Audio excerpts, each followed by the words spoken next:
Rise and shine, and don't forget your booties because it's cold out there. Misty makes a leap of faith. Natalie and Lottie play a game. Shauna finds herself unexpectedly randy. And Ty seeks out a movie recommendation. Today we're talking about episode 5, Two Truths and a Lie.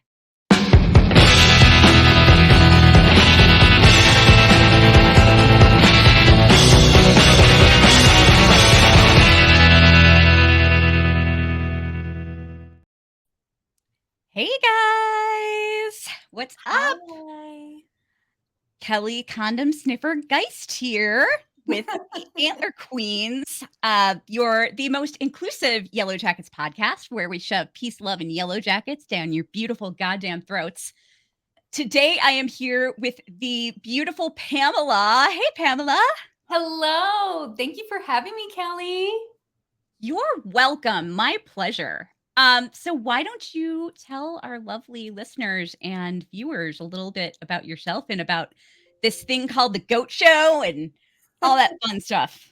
Absolutely. I'm a longtime fan of the podcast. I have a very strong parasocial relationship with Kelly that I'm hoping to make a real friendship with. I'm based in Los Angeles, trying to be a screenwriter slash TV writer. And I'm currently producing and writing a comedy show that if you're also in Los Angeles, you should definitely come to. It's called The Goat Show. And our next show is May 19th at the Pico Theater.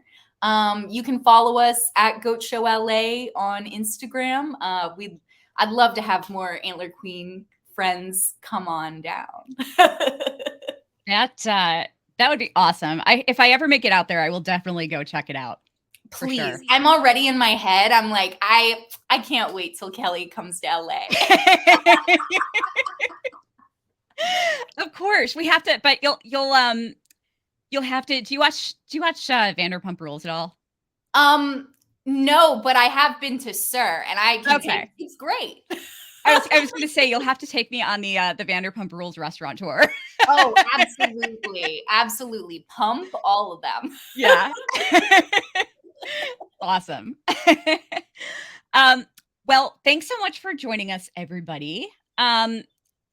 This episode called Two Truths and a Lie was directed by Ben Seminoff and written by Ashley Lyle, Bart Nickerson, Catherine Kearns, and Sarah L. Thompson, both recurring writers for the show. So, Pamela, what did you think of this episode? I had a lot of fun with this one. Every time I'm on a roller coaster of Shauna's criminal record. I'm like, she's in the clear. No, she's not. Now they're all in trouble. And I'm like, whoa.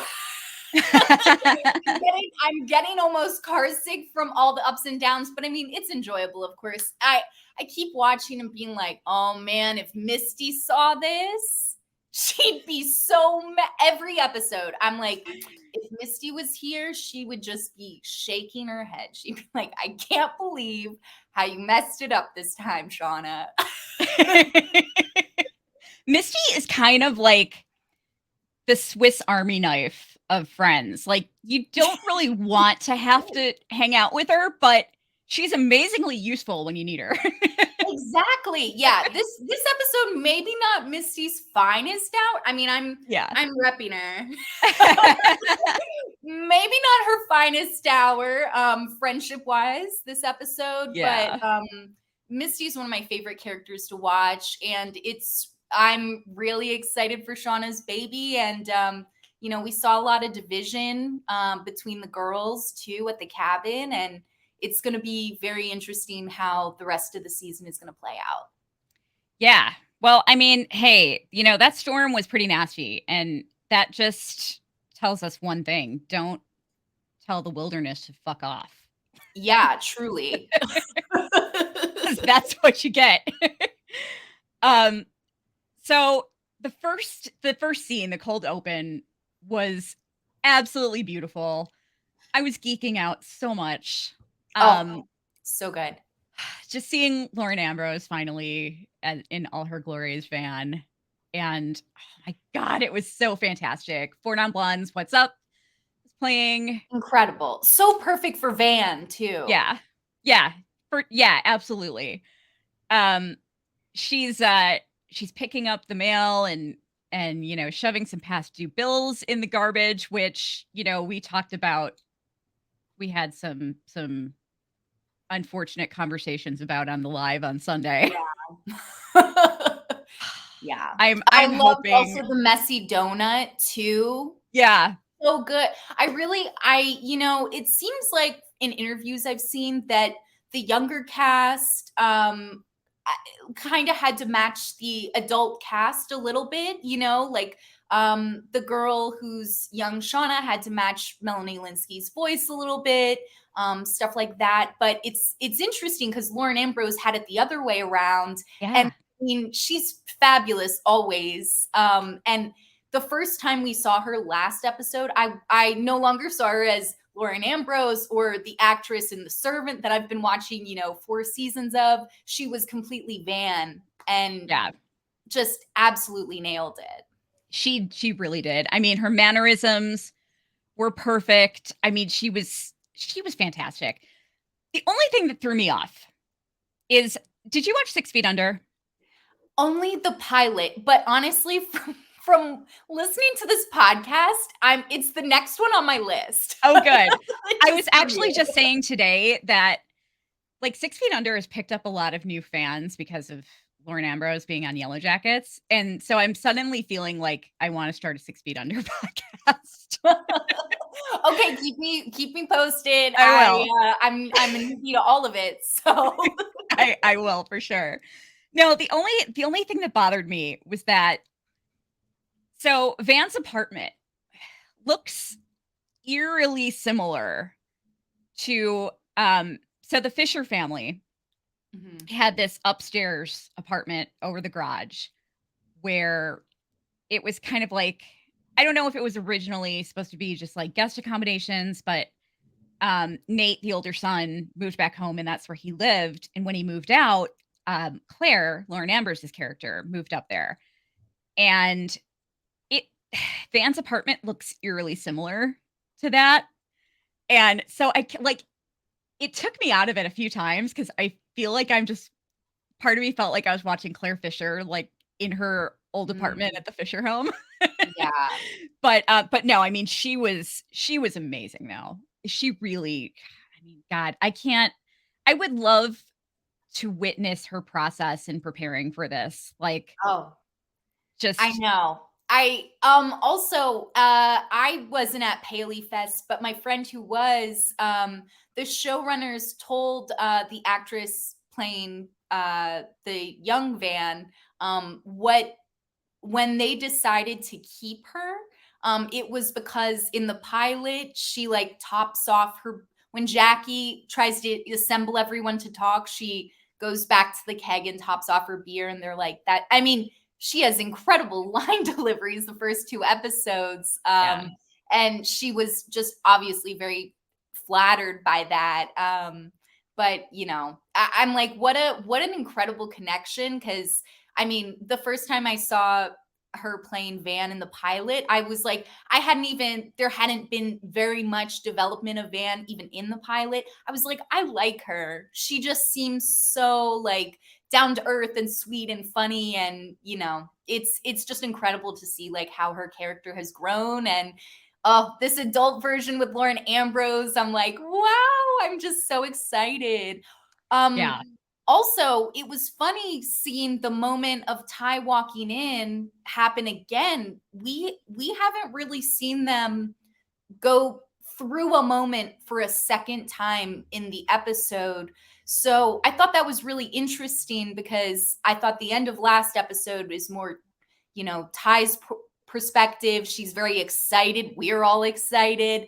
And when I watched her see Van this time, it didn't have the same feeling. I'm wondering if it felt like that for you. I kind of saw more of Van's like apprehension and stress a little bit, seeing Ty like come back into her life like that again. No, I definitely picked that up too, for sure. She didn't seem to, like, she smiled, Mhm. but she didn't it seemed like more of an instinctual smile, like, because, she has all of these great memories with this person, but she seemed clearly disturbed by her presence, by her being Yeah. there. Um, but I love the whole, like, her interaction with the customers and the 2 young guys coming in, and they're just, like, so fascinated by everything, and The Gen Z hipsters. They're like, yeah. "VHS, wow." I love the one guy's line, he's like, "These boxy things are all movies." I loved it. I loved it. And, the party girl reference, and it was such a fun scene. Oh, so Um, good. She also clearly is, like, the kindest shopfront owner who, like, personally knows everyone, like, she's drinking. yeah. Very chill, very fun. She recommended, one of the customers, Watermelon Woman, which I looked Mhm. up, and it's about a lesbian who works at a video rental store with her friend Tamara. So I'm like, Yeah. "Oh, how perfect." Yeah, yeah, exactly. Oh my gosh. Yeah, and then Ty passes out, Yeah. probably from I'm guessing from a mixture of just shock at seeing Van, but also just exhaustion, and she probably hasn't eaten in a couple of days. Oh, yeah, for sure. She's just been I'm very curious because, we saw in earlier episodes she's pretty much trying not to sleep. Mhm. Like the car crash even, I'm like, I kind of feel like sometimes there's like a middle between her being herself and like when the bad one takes over. And I think it's kind of like somewhere in that like sleeplessness, it's like there's kind of an in between state. And I'm like, I wonder if, like the adrenaline from the bad one got her there. And now he's like, I'm done. Yeah. Yeah, right? Oh my gosh. Um, but yeah, so then we get the credits, and so this was probably my favorite cold open yet. Just, seeing Lauren Ambrose's Van was just fucking amazing. Um, but then we go to, like, Mr. Creeper. Oh my god, I hate this guy so much. I just want him to die already. Um, Matt, AKA Jay. Oh my god, what is this guy thinking? Like, Just insane. I mean, so, like, I felt so weird doing this, but on last week's recap, Lexi and I actually looked up, the age of consent in Jersey Mhm. because we didn't know exactly what they had done together, which apparently they haven't even kissed, thank God. Yeah. But, um, but we were like, "Okay, well, what can he get in trouble for and what can't he get in trouble for?" Apparently, the age of consent in Jersey is 16. Oh, Um, mhm. so he can't technically if they had slept together, he couldn't technically get in trouble for that, even though, even as slimy as it is. Um, but I mean, he's just like this is he's basically giving a master class on how to fuck up an investigation. Truly. Like, I don't know if he's secretly, um it's like I almost felt like I was watching an episode of Dexter. Yes, I Dexter, I've seen all of. I felt like I was watching an episode of Dexter where Dexter was just, like, trying to, like, be as stupid as possible to, like, to just throw off the investigation because sometimes he would do stuff like that, he would deliberately mislead police because he wanted to take care of this person himself because he didn't think that they would be brought to justice otherwise. And I almost felt like I was watching an episode of Dexter with the way this guy was fucking things up, except he wasn't nearly as smart as Dexter. I mean, the credit card, it's like you leave her alone and you don't think she's gonna look at his credit card. Right? Also, did you notice the waitress was, like, absolutely about to serve Callie, like, whatever drink she wanted at the Yeah. bar? You know what, though? there's something about bowling alley bars. I don't know. At least there were back in my day. Like when I was 20, I remember going to a couple of bowling alley bars when I was 21, and I would go there with my younger friends who Uh-huh. weren't 21 yet because they would never card them. They would never get carded at the bowling alleys for some reason. And It's Yellowjackets captured that. yeah, I guess so. That's that New Jersey bowling alley environment. Yeah. Oh man. But yeah, so Callie's, clearly a lot smarter than him, and she immediately Googles him and finds out he's a cop, and then tells him that Sean is sleeping with Randy. So good. I mean, that off the cuff was a good Yeah. lie. I thought she was just gonna be like, "Oh, I want to get out of here." Okay, the red flags already. He doesn't. I mean, if I was Callie, I'd be like, "This man doesn't want to kiss me, and he wants to talk to me about my mom." And then it's like, "Oh, of course he's a cop." I think she Yeah. did a pretty good job though, selling that lie. And when that moment played out, I was like, oh, like deep exhale. We're in the clear, but not so fast as it goes. Right. Exactly. Um, yeah, it was just oh my god. He's just so ridiculous, and I'm just ready for him to go away. Yeah, Kevin doesn't even seem that he's like way more into the case than Kevin is. Yeah. Right? And I'm Yeah. like, I guess it's I think in the earlier episodes like he cracked a big case. I feel like he's doing it more for his career and Yeah. trying to keep up like momentum with cases and like it's more of like an internal thing for him more than it is about justice. It seems like he really is just wanting to be right about everything. Yeah. Yeah, you know what would be hilarious if it turns out that this guy is actually just because there's been so much talk about some of these characters like Adam and Walter possibly being like Yellow Jackets fanboys. It would be so hilarious if he ended up being like some big Yellow Jackets fanboy and he's just like going about this case so strangely because he wants to find as much dirt on Shauna as he can.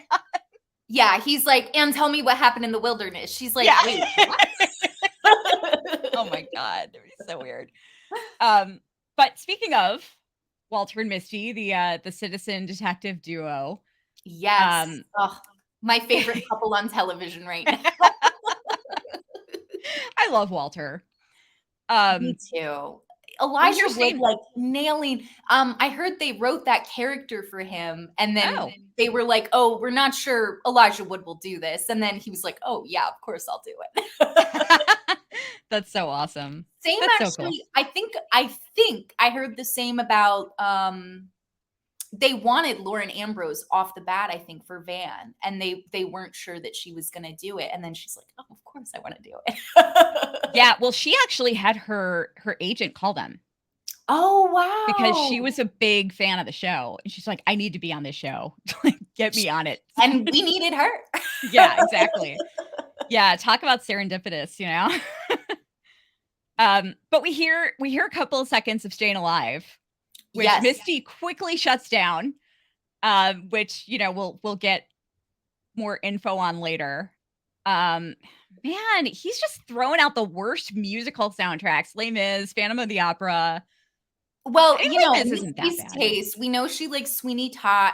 Her taste, look, I have the same musical taste as Misty, so like I'm not gonna hate. She loves Cats. She loves Phantom. She loves Sweeney. She was making Sweeney Todd references in the Citizen Detective group, Yeah. which I would love to know what those were. I'm sure they're very punny and Right? poor taste.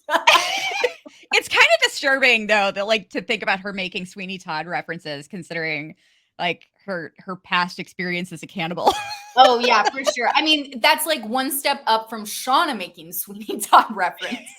Yeah, exactly. Oh my god. Um, but, yeah, she's trying to get him to concentrate, but he's like, "Hey, let's play a game," and He's on a date. exactly, exactly.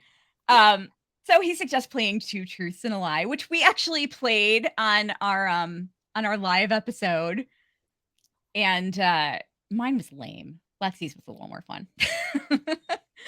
But, he he goes first, and he says that Barry Manilow is his biological father. He once owned a small business where they sold small batch artisanal goat cheese. And what With was the Billy the other goat. one? Oh, Mhm. with Bill, yeah, yeah, a goat named Billy. Oh, and he owns like a bunch of stock in Taco Bell, but he's never been. I looked at him, I Yes. was like, I know that man has never been to Taco Bell. I know. Yes. And, they're all truths. They're Which Misty does not. I feel like she likes the rules of the game. You know what I mean? She's yeah. playing by the rules. She didn't appreciate that. She doesn't they're not at all on the same trip, you know? It's like he's like having a joyride, she's in work mode. And I Yeah. mean, they would have missed the gate. He was happy to just keep driving, you know what I mean? He would have completely missed the gate to Lottie's cult slash wellness organization. I liked Misty's line though that we're asking the wrong questions about the moon landing.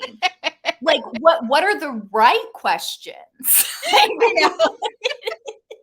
what I are know. they? Is it surveillance? Like what I'm like, oh, of course Misty is like a conspiracy theorist about the moon landing, but it's like, no, I'm this conspiracy theory. I'm like, what could it be?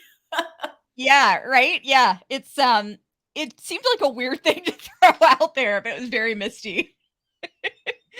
But, I I think I'm pretty sure she likes monkeys, so I'm whatever she was going to say next, I'm pretty sure was probably gonna be the lie because, like, she seems like an animal person, you know? She likes birds, she Yeah, for likes sure. cats. She probably likes monkeys. Um, but she tells him to stop. She interrupts herself actually because she sees the camp that, like, with the same name as the honey jar that they got.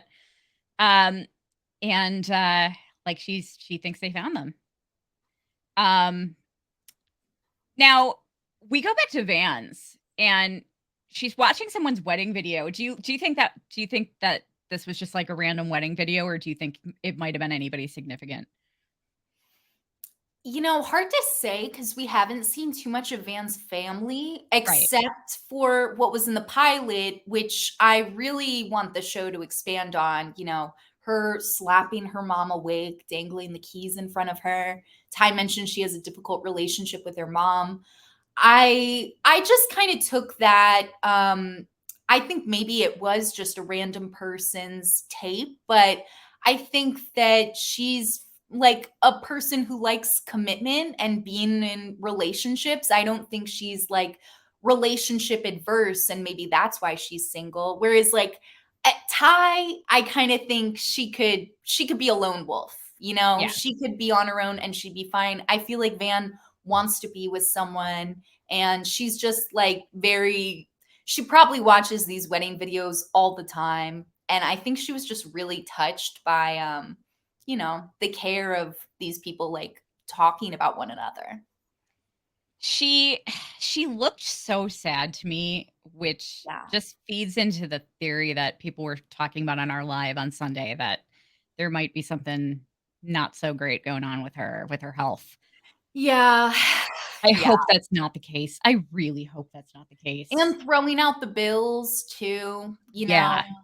Yeah. I mean, we're all thinking, okay, she's having financial trouble but, few people suggested that maybe she was throwing out the bills because she may possibly not be planning on being around much longer, which is just a horrible thought. Oh Yeah. god, I hope that's not the case. We just got her. I don't wanna lose her. Yeah, and Dan's a survivor, you know. That's He's really the unkillable.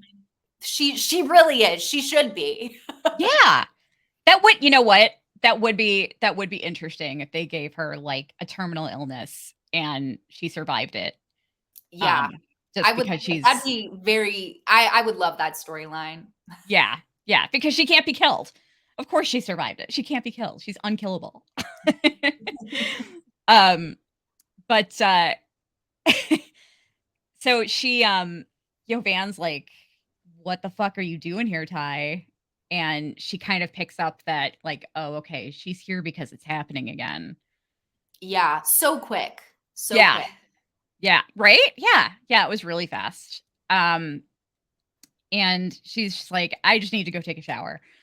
Um, but we catch up with the Sadekis and Callie just blurts it out. Man, she is like all about the honesty. I swear to God, ever Oh, since yeah. like it seems like ever since that one episode where Shauna just manipulated the ever living shit out of her, um, into just like spilling everything about being on the being in the club on Halloween and she's just like it seems like she's just terrified of doing anything but coming completely clean. The murder has brought the family closer Right. together. I They're know. really a unit now, which is so like, especially that scene. The look in Callie's eyes when she's like, "So I did good." It was like I've never seen her look like that the entire season and a half. Like, She was so happy. so happy she made her mom happy. Shauna's line delivery where she's like, "You did great." Yeah. Was so spot on. So good. Oh my god. Um so I am going to this seems like a good time to bring up my hypothetical for the Yes. episode. Which did I give you my hypothetical ahead of time? Yes, you did. Oh, I did. Okay. So yeah, my hypothetical question was if you had to pick a person for Shauna to pretend she was sleeping with other than Randy, who would it be? Or do you think Randy was the best choice? And who do you know that you would pretend to be sleeping with if you were in her position? Okay, well, my answer for myself and I believe the correct choice for Shauna, Randy, you can't trust him. His execution for any B-mail, I mean, just come on. Also, she's known him like their whole lives. Shauna should have known better. You can't trust that man. Yeah. My pick for her and myself would be Misty. She is the Swiss Army knife of friends. She would Yeah. love to keep a secret with you. Right? And she would commit 100%. And I really like her undying loyalty to the Yellowjackets. She would take it to the grave. I think. I don't think she would turn around and try to manipulate it or like get you all tangled up in it. I think her desire to want to be friends with everyone would trump that. And she's so knowledgeable about forensics and crime Mhm. scenes, like lotion in a condom. That would never happen if Misty was there. Right? Right? Exactly. And that's why I picked her Oh, for great. Shauna as well. Yeah, I mean, she's just the obvious choice, you know? But she's MIA, so in this case, if Misty's MIA, then I mean, who else is there but Randy, you There's know? really not that many options. I was gonna say, I mean, maybe you could get Misty to pimp out Walter, but even then, I feel like it'd be like, no. He'd be like, all right, let's have sex. It's like, no, Oh my gosh. no, thank you. No. Yeah, Randy, maybe the next option. man, the like as far as who I would go with if I were in her position, that's another tough one. Like the only thing that I can think of is um my husband's my husband's friend Jay because I don't think, because he's smart, so I don't think he would fuck it up. But also, I don't think anybody that knows us would ever believe it was actually happening. So I wouldn't be like, I wouldn't be feeling that like I was embarrassing my husband Yeah. by like pretending to hook up with somebody. Because I mean, I would just never do that. You Yeah. know? So like if anybody heard that we were hooking up, I think people would be like, okay, yeah, that's not happening. But the cops wouldn't know that. So Right. so yeah, I would probably do that. But let's just hope that I'm never in that position. I don't plan on murdering anybody anytime Yeah, don't soon. murder your lover, Kelly. Yeah, It's it, that it's gonna be a simple. little tough. I mean, I had to murder like 3 of them last year, but you know, I'm trying to Well, get that a little was cleaner. 2022. This is 2023. It's gonna be Yeah, different. I'm turning over a new leaf, man. Mhm. No more murdering side pieces. I'll just make them go missing instead. Mhm. Yeah, just disappear them. Easy. Yeah, exactly. Um, but, I loved how Callie was like they're like, Does he know you're underage?" She's like, "Oh my god, you promised not to freak out." I love that line. So Um, funny. I know. Um, so back at the compound, Natalie's trying to get into Lottie's office, and, of course, like, Murphy's Law, everything in the world in the universe is gonna try to stop that from happening. So, Yes, and, couple of accolades. little Lottie's minions, really. Yeah. She's Yeah. wearing purple, too. I think this is She the first is. day we see her wearing, like, a little bit of purple. Yeah. She clearly heard everybody talking about how bad she must smell from wearing those leather pants, like, for 3 days in a row. Every always. She's like, "Man, the Yellowjackets fandom is talking about my body odor. I better change." 'Cause, Natalie is a real person and pays Yes. attention to what is said on podcasts and Mhm.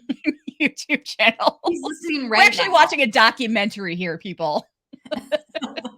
Oh, no. Oh, Yeah, that would be no. really awful. I would still hang out with Natalie We're if that like, were the "Hee case. hee, when is Coach Ben gonna get eaten?" Oh my god. Oh, no. Yeah, come on, Coach Ben, I'm hungry. Sorry, I'm totally team eat Ben. It's alright. I get it. I get it, He's he's in his Jackie era. He's kinda giving up on life. Yeah. They need him to balance out the people that are anti anti Lottie, pro Lottie, but I think Do he's we gonna really? get Mari's not gonna let him last that much longer, I think. Yeah. I don't really think we need him to balance anything out. I think we need more chaos. Yeah, well, that's true. I'm just ready. Yeah, I'm ready for anything reasonable to just go. Um, so Nugget is currently the voice of reason then. Yes, So, he yeah, is. so Nugget He is is. definitely gonna die. I I think Nugget also, I feel like he's gonna be the next person or being sacrificed. I feel like they're gonna test out seeing what the woods will give them if they sacrifice a mouse, maybe, and maybe they'll get something small, and then they'll work their way up to Then they'll try to cut off Ben's other leg. yeah, we're like, okay, well, if the mouse got us 3 fish, then Ben's leg, like the woods, conversion, the monetary conversion of sacrifices. We got to figure that out. Yeah. Yeah, exactly. Oh my gosh. Um, but yeah, so anyway, Lottie is like basically just going through or not Lottie, Natalie is just going through the motions. And she has a really good line in here. Like Natalie's trying to work with her and Natalie and Lottie comes over and Natalie's like, "Before we go into the black recesses of my soul, can I get a break?" It's I so loved funny that. because she's completely there willingly, but there's that. you know, perfect Nat sarcasm cutting in. Yeah. Yeah, I know. I love it. I love her so much. This man, she is killing it this season. Oh, absolutely. God damn, she's so good.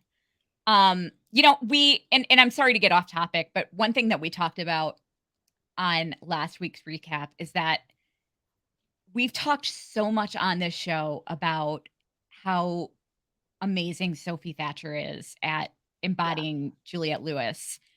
And last week we totally saw Juliette Lewis like embodying Sophie Thatcher. It was outstanding. It was so cool to see. Everyone's very in sync. Yeah. It's really incredible. Yeah, yeah, for sure. Yeah, I mean, when she was going off on Lisa's mom, I mean, that was all young Natalie. Oh, absolutely. Yeah, Absolutely. that was just so brilliant. Oh, okay. I will stop talking about things that we've already talked about. I'm sorry. No, you're fine. It's like you have to relish this show, you know what I mean? And I feel I like know. the more you see of the episode, this is a little bit sidetracked, but I sorry, now it's my No, turn. no, no.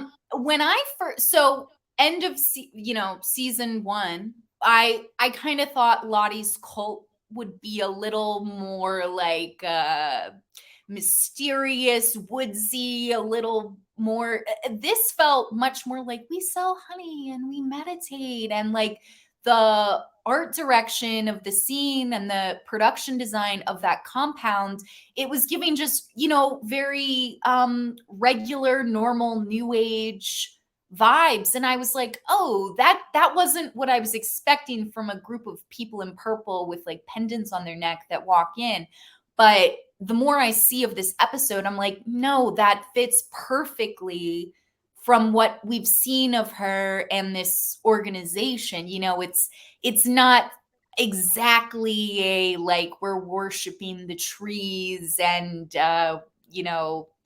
always, but they're not always burying people in the dirt, just sometimes for therapy. So, it's Yeah. a little Yeah, more yeah, balanced. exactly. Yeah, and wearing those creepy animal masks. Right, exactly. That's only sometimes, it's not all the time. Yeah, yeah, yeah, just, only like 12 hours out of the day. Mhm. No. But we finally get our our our reunion between Misty and Nat, Yes. but it, doesn't really go all that well for Misty. It wasn't as joy-filled as she was hoping. So many great lines in that scene too. I love that Walter tells Nat, "I've heard great things about you." Yeah. The way he said that was so funny. He was Oh, like it's so good. he was so He thinks earnest. like he's just meeting Misty's friend, like nothing's wrong, nothing's like, "Hey, nice to meet you. I'm Walter. I've heard great things about you." Yeah. Um, Such good lines. Nat has that line, "I'm not being held against my will anymore." right. And she just And so casually drops Lottie's name. yeah. Yeah, it's interesting how judgmental Misty was, bringing up that Lottie's been institutionalized, and we don't really see young Misty feeling that way when it comes to the Lottie beliefs. But I think that's because that young Misty sees that Lottie's perspective and like what they're doing in the forest can help her elevate her status within the group.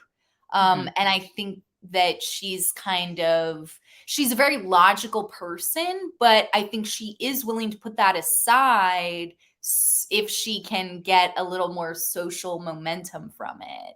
Yeah. So it's interesting to see that, of course, now that she wants Nat to be with her, she's kind of like weaponizing Lottie again. Yeah. Yeah, it'll be really interesting to see her, like, once she's inside the compound and everything. Yeah. Oh, yeah, That I can't wait. yeah, I know. I just can't wait to get the whole gang back together, you know? That's what I'm waiting for. I feel like it's coming really soon, really soon. Yeah. Um, so were you so yeah, so Natalie sends her off. Um, and then we catch up with Van and Ty again. Were you kind of surprised that Ty like told her about the altar?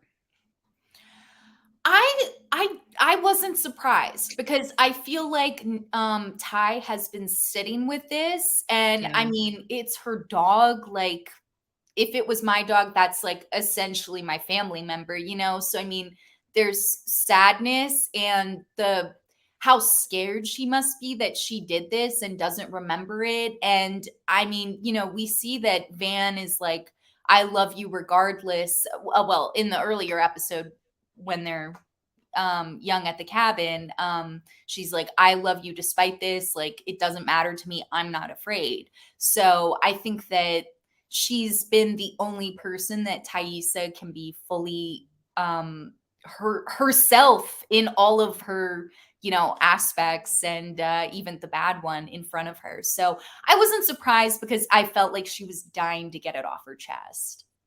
Yeah. Yeah, same. Um, it's and there's really like there's not I mean, they haven't seen each other in years, but still there's like there's still that level of comfort there, you Yeah. know? I mean, if you ever get together with somebody that you had that level of comfort with and you don't see them for years and you get together, I mean, it's like it's so easy to just fall back into into the same routine like you had been hanging out all these years together Oh, and nothing has absolutely. changed, you know? It's so yeah, I mean, I can imagine that like if I caught up with somebody after that many years who knew all of my deepest darkest secrets, um, I probably wouldn't really be tempted to hold back much either. Yeah. And I think there's still love there for both of them, you know, like Yeah. they still love each other. So that care is always, you know, they're kind of going through the motions of being casual, and Van is asking how Sammy's dealing with this and all of that, but I think they still love each other. Yeah, yeah, for sure. Um, but I just like I don't get what Thaisa's deal is with seeing a doctor though. Like cuz obviously she has like she doesn't want to see a shrink. But Van asked her about going to see a sleep doctor and she's like, "Oh yeah, hey doc, if I happen to mention sacrificing anything on an altar, just ignore that part."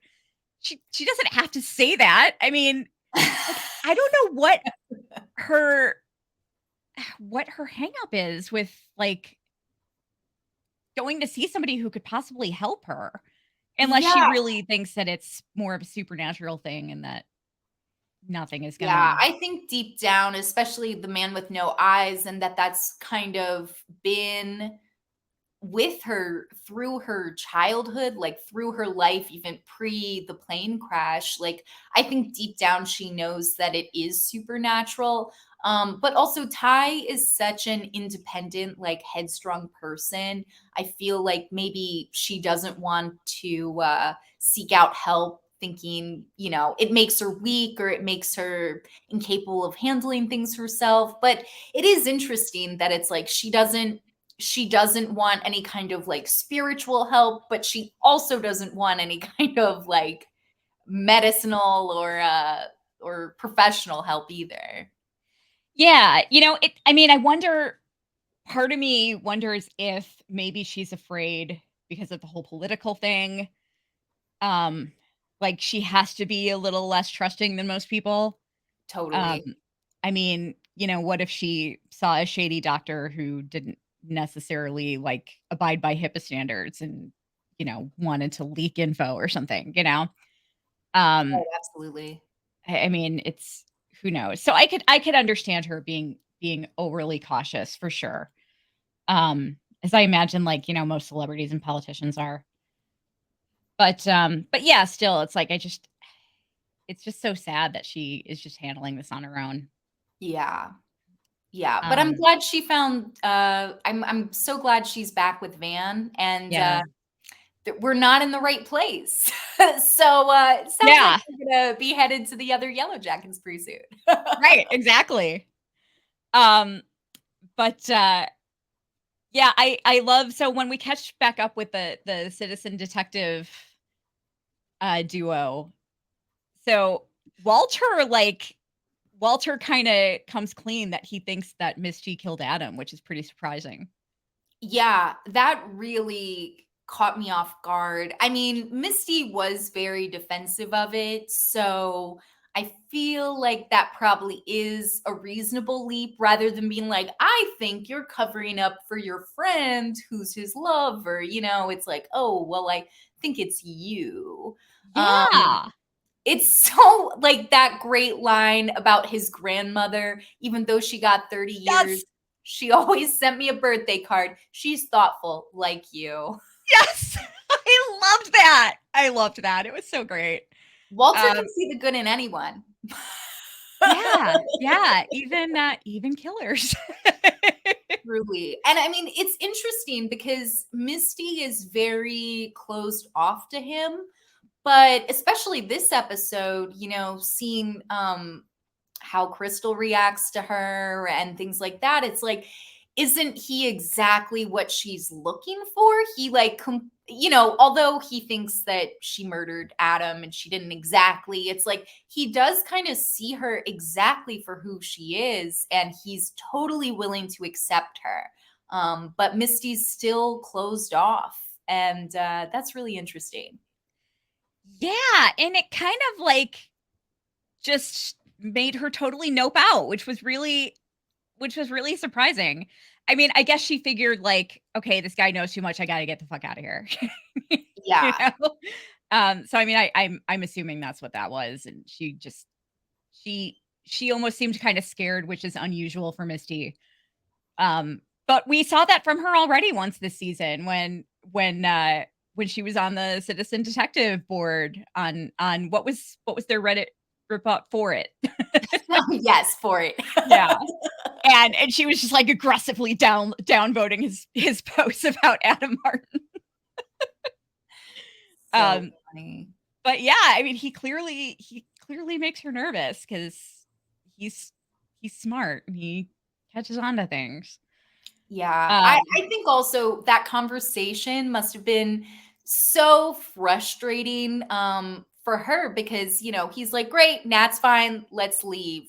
But I mean, Misty is completely emotionally invested in Nat. And I think just aside from Lottie, is it or is it not a cult? It's like she wants to be back with her friend. He doesn't understand the value, and to him, it's very like, is my friend okay?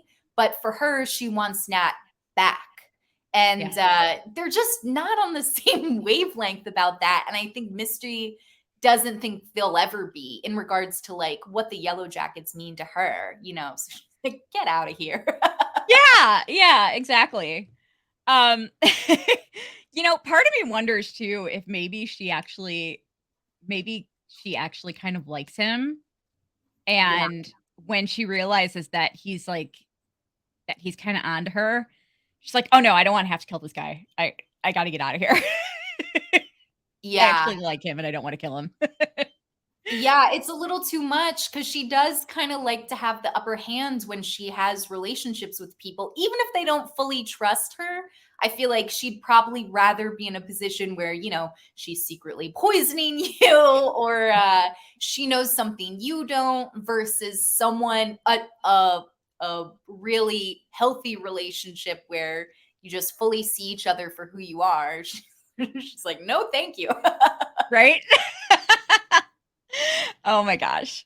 Um, so anyway, then we get to the scene of the episode. Shauna shows up at Randy's motel. Kevin and Murder She Wrote are hanging out outside doing Yeah. surveillance. And Randy, like, Randy opens the door, compliments her on her appearance, invites her in, and he's like, "I got us some chips, but I ate all the He Fritos." was ready to chow down. he had like an array of snacks. I'm like, that's so the investigation. I'm like, look at these two having a little rendezvous, but it's also like binge eating fest. He's got his arms full. And when they left, he brought the snacks with him. So Did he really? I didn't notice that. That's so hilarious. Oh my he had gosh. some great lines in there. I also like, Tammy kicked him out. He was at that motel when Shauna was running around with Adam, and he's like, "Oh, I really love Tammy, and she like just took me back." Yeah. Well, good for him, good for him. He thought Shauna wanted to sleep with him and he was gonna turn her down because he was I being a think he faithful would love husband. to. If him and Tammy were on a break, though, I really do think he would love to sleep with Shauna. Oh, hell yeah. Yeah, Absolutely. who wouldn't? Right, exactly. Um, but, I love that he's like, "Don't worry, I didn't mention the B-mail." Female. Oh my god. Oh my god. And he's like, "Jeff just told me that you're gonna hang out here for a bit and then I'm not supposed to touch you." Mhm. Jeff Um, was really upset at the idea of people thinking that Randy he honestly even seemed more outraged at the idea of people thinking Randy is sleeping with Shauna than when Shauna was having an affair. Like, right? he was really upset by that, so that Yeah. was very funny. Oh my gosh. Shout out to Jeff Holman, by the way, who plays Randy. Really cool guy. I talk to him on on Instagram every once in a while. Really, really sweet dude. Um, but he has an affinity for my he has a certain affection for my husky. He Aw. he always whenever I post a picture of her, he always comments. Oh, Rand Dog loves the dog. Yeah, he does. um, but yeah, Shauna just tells him like, just go jerk off and throw it in the trash. And I love like when he goes in, I just love the way she says it. She's like, "Don't think about me."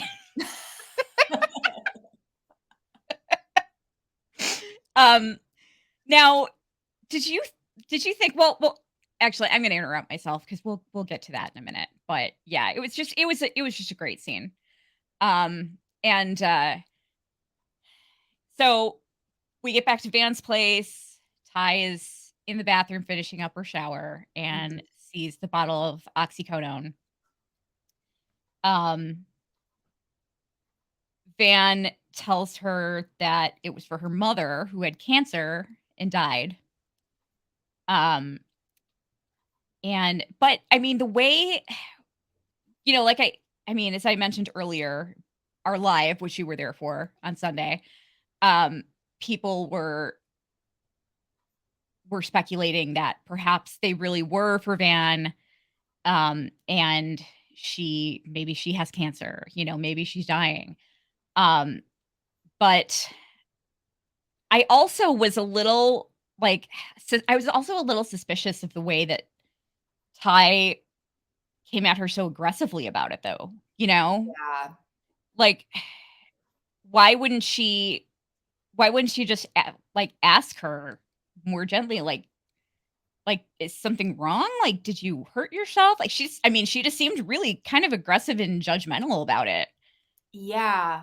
Yeah, I Um, wonder if there's something between, you know, when we're seeing them now and maybe when they were together in their adult life. Maybe Van did have a little bit of a substance abuse problem, yeah. when she got back, or just later in life. Also, though, I feel like it might be Thaisa deflecting Mm, because Van is so worried about her. I feel like Thaisa, especially this episode, we're seeing her try to be a little more chill and nonchalant. And when that doesn't work, maybe she's like, okay, this is my next strategy. I'm going to focus on you.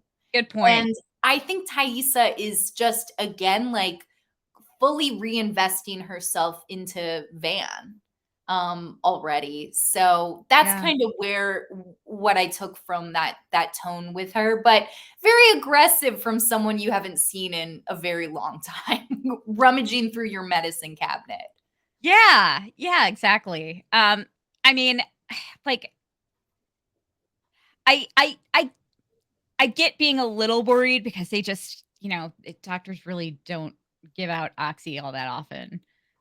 Um, but yeah, it did seem, yeah, it did make me feel like she may have had some type of substance abuse problem in her history. Um, but she I loved this. She's like, Fan was like, "You can't come up here and drop your fucking anvil into my life and then go all high fidelity on me. So what's the deal with what happened to us?" Tice is like, "Is that Seinfeld?" Fan's like, "I'm mixing my pop culture metaphors because I'm upset." So perfect, like perfectly written Van joke. I know. Perfect delivery in such a very tense moment. Yeah, right? Yeah. I mean, like, it was a little puzzling how she could possibly mix up high fidelity and Seinfeld of all things, Yeah. but it was still funny. It was still hilarious. Um, but, yeah, she's like, Van kinda makes it clear. She's like, "I'm not letting you leave here like this. Like, we're gonna figure this out." And, um, Thaisa expresses that she doesn't wanna hurt anybody else, and it's a really touching moment. Yeah. Thaisa kind of breaks down, and Van's very comforting. They have And, such great connection and chemistry. The 2 actresses have such great chemistry together too. yeah, they really do. They really do. Um, yeah. Do you think anything will happen with them this season? I think so. I do I too. don't know what's gonna happen to Simone.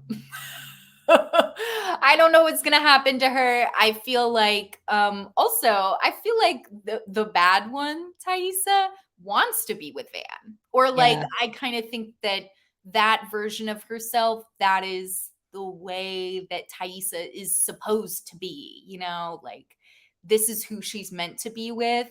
But I Yeah. mean, in her everyday state, I mean, this is the person who knows everything about her and still cares. And she doesn't have anyone else in her life like that. So, they do have that unique connection. And I'm like, come on, please. We just want to, please. I'm I begging. know.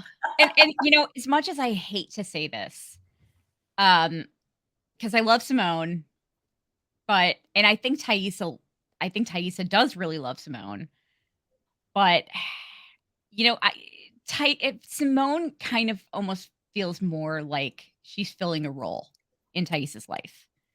Um, she's the type of person that a politician would be married to.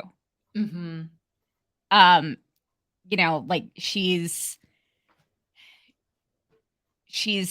got a prestigious job, and she's a mother, and she's basically just the total package. And she's probably what Thaisa wants to have on paper as a politician, in choosing her partner. That's not to say that I think that she doesn't truly love her, because I do, but, it also makes me think that maybe that might have something to do with, like, maybe Van wasn't that person in Thaisa's eyes. Yeah.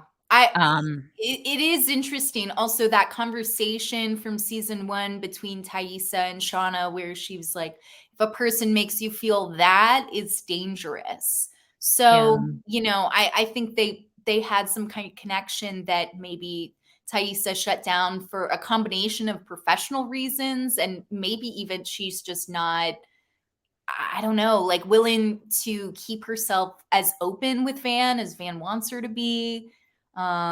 Maybe, but there, I did think Simone season 1 was pretty quick to be like, I'm taking, I think it was before the dog head, I think Yeah. even, she was like, "We're leaving." Whereas, like, I mean, we are seeing, like, Van's like, "It's all right, I'll just tie you up." Right. And I'm like, I was kind of shocked at how quick Simone was like, "We're out of here." And I think Ty just values that Van's willing to accept her despite whatever her sleepwalking spells bring about. Yeah. Yeah, exactly. Um, but well, with Simone, it was really puzzling because when Thaisa first confided in her about all this, she immediately was like, "Oh my god, baby, we're gonna get you help. We'll work through this together." And then when Thaisa finally made it clear, like, "No, you need to leave," her demeanor just changed immediately. She's like, "All right Yeah. then, fuck you, I'm out." It was really Yeah. strange. It was a really strange, like, automatic turn. Um, the way she just turned on a dime like that. But, yeah, one of the big mysteries for me and a lot of other people was that conversation that Thaisa had with Shauna when she said, "If somebody made me feel that, if someone made me feel it wouldn't be good for anybody." And so many of us were talking about, like, what does she mean by that? I think this episode kind of explains that. And that's her, like, things are probably gonna get really freaky with the tree cult, and Thaisa is basically just going along with it now for Van.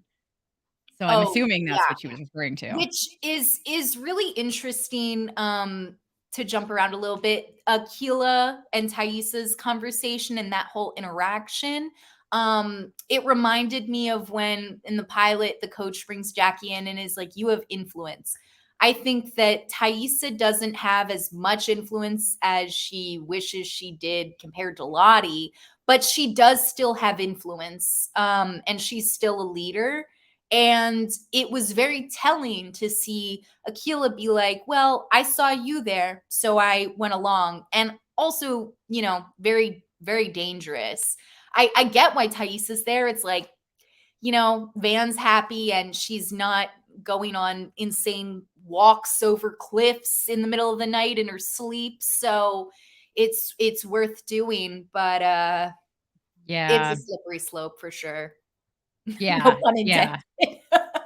Yeah, definitely. I mean, I think, her love for Van pushed her into it, but I think the fact that she started sleeping through the night, um, is probably what's angering her there.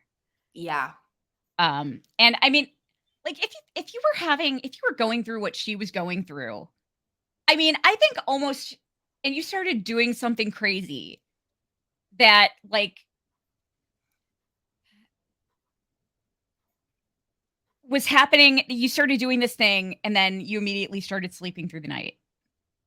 Like, if you had tried everything else and you were scared and you were feeling desperate, I think anybody would grab onto anything that they thought might be working. Totally. Also, I mean, it seems like they're really like doing mindfulness and meditation. Yeah. So I'm like, well, that's okay. It's just the stuff at the end that's like, and we're all very excited for Shauna's baby. Yeah. Oh, come on. Whoa, Yeah. that got thrown in there, huh? And Lottie's, hepatitis C, T, or whatever. Yeah. Yeah. My god. Oh, it's so gross. It's just Um, wild. oh, but, I getting back to okay, so getting back to Randy and his condom adventures, um, did you Come and on, grand dog. I know, so great, so great. So, I know I asked this in the live, but I'd love to know your opinion. Before he looked at the lotion, he looked at the door. Did you think for a second he was gonna go out there and be like, "I need to see your boobs"? Honestly, maybe. I really would not put it past Randy, and, he knows Shauna will do the trick. Yeah, yeah. She'd But, be like, like, "No." I'm just wondering though why he couldn't have just like why he didn't bring his phone in there, you know? Really strange. Like, and I'm like, if they need a used condom, why would you think it's okay to put lotion in it? Like, you don't have to know exactly what's going on, but like, come on, if they need it, why would you put tons of strawberry lotion in there? Yeah, like filling up a quarter of the condom. Yeah, like not even like, oh, it was like, oh, let's use the whole bottle. Yeah. Okay. God, Randy. Oh, bad idea. You Shauna, would why did you never. think this was gonna be a good idea? No, no, so bad. See, oh, this is like if I could see Misty watching that part of the Oh, show. man. If Misty was real and watching Yellowjackets, the show, she would be very upset by that. Yes, I think so. I think she would be fuming. Um, so so then we go back to the compound, and Natalie's, like, rifling through all the stuff in Lottie's apartment, and she just, like, storms into that meeting, and she's like, "She's using you. She's got all Mm. your bank records," and I mean, basically just kind of falls on her face. It's really interesting also because when Lottie was initially explaining Travis's death, and she's like, "Oh, and also I emptied his bank account."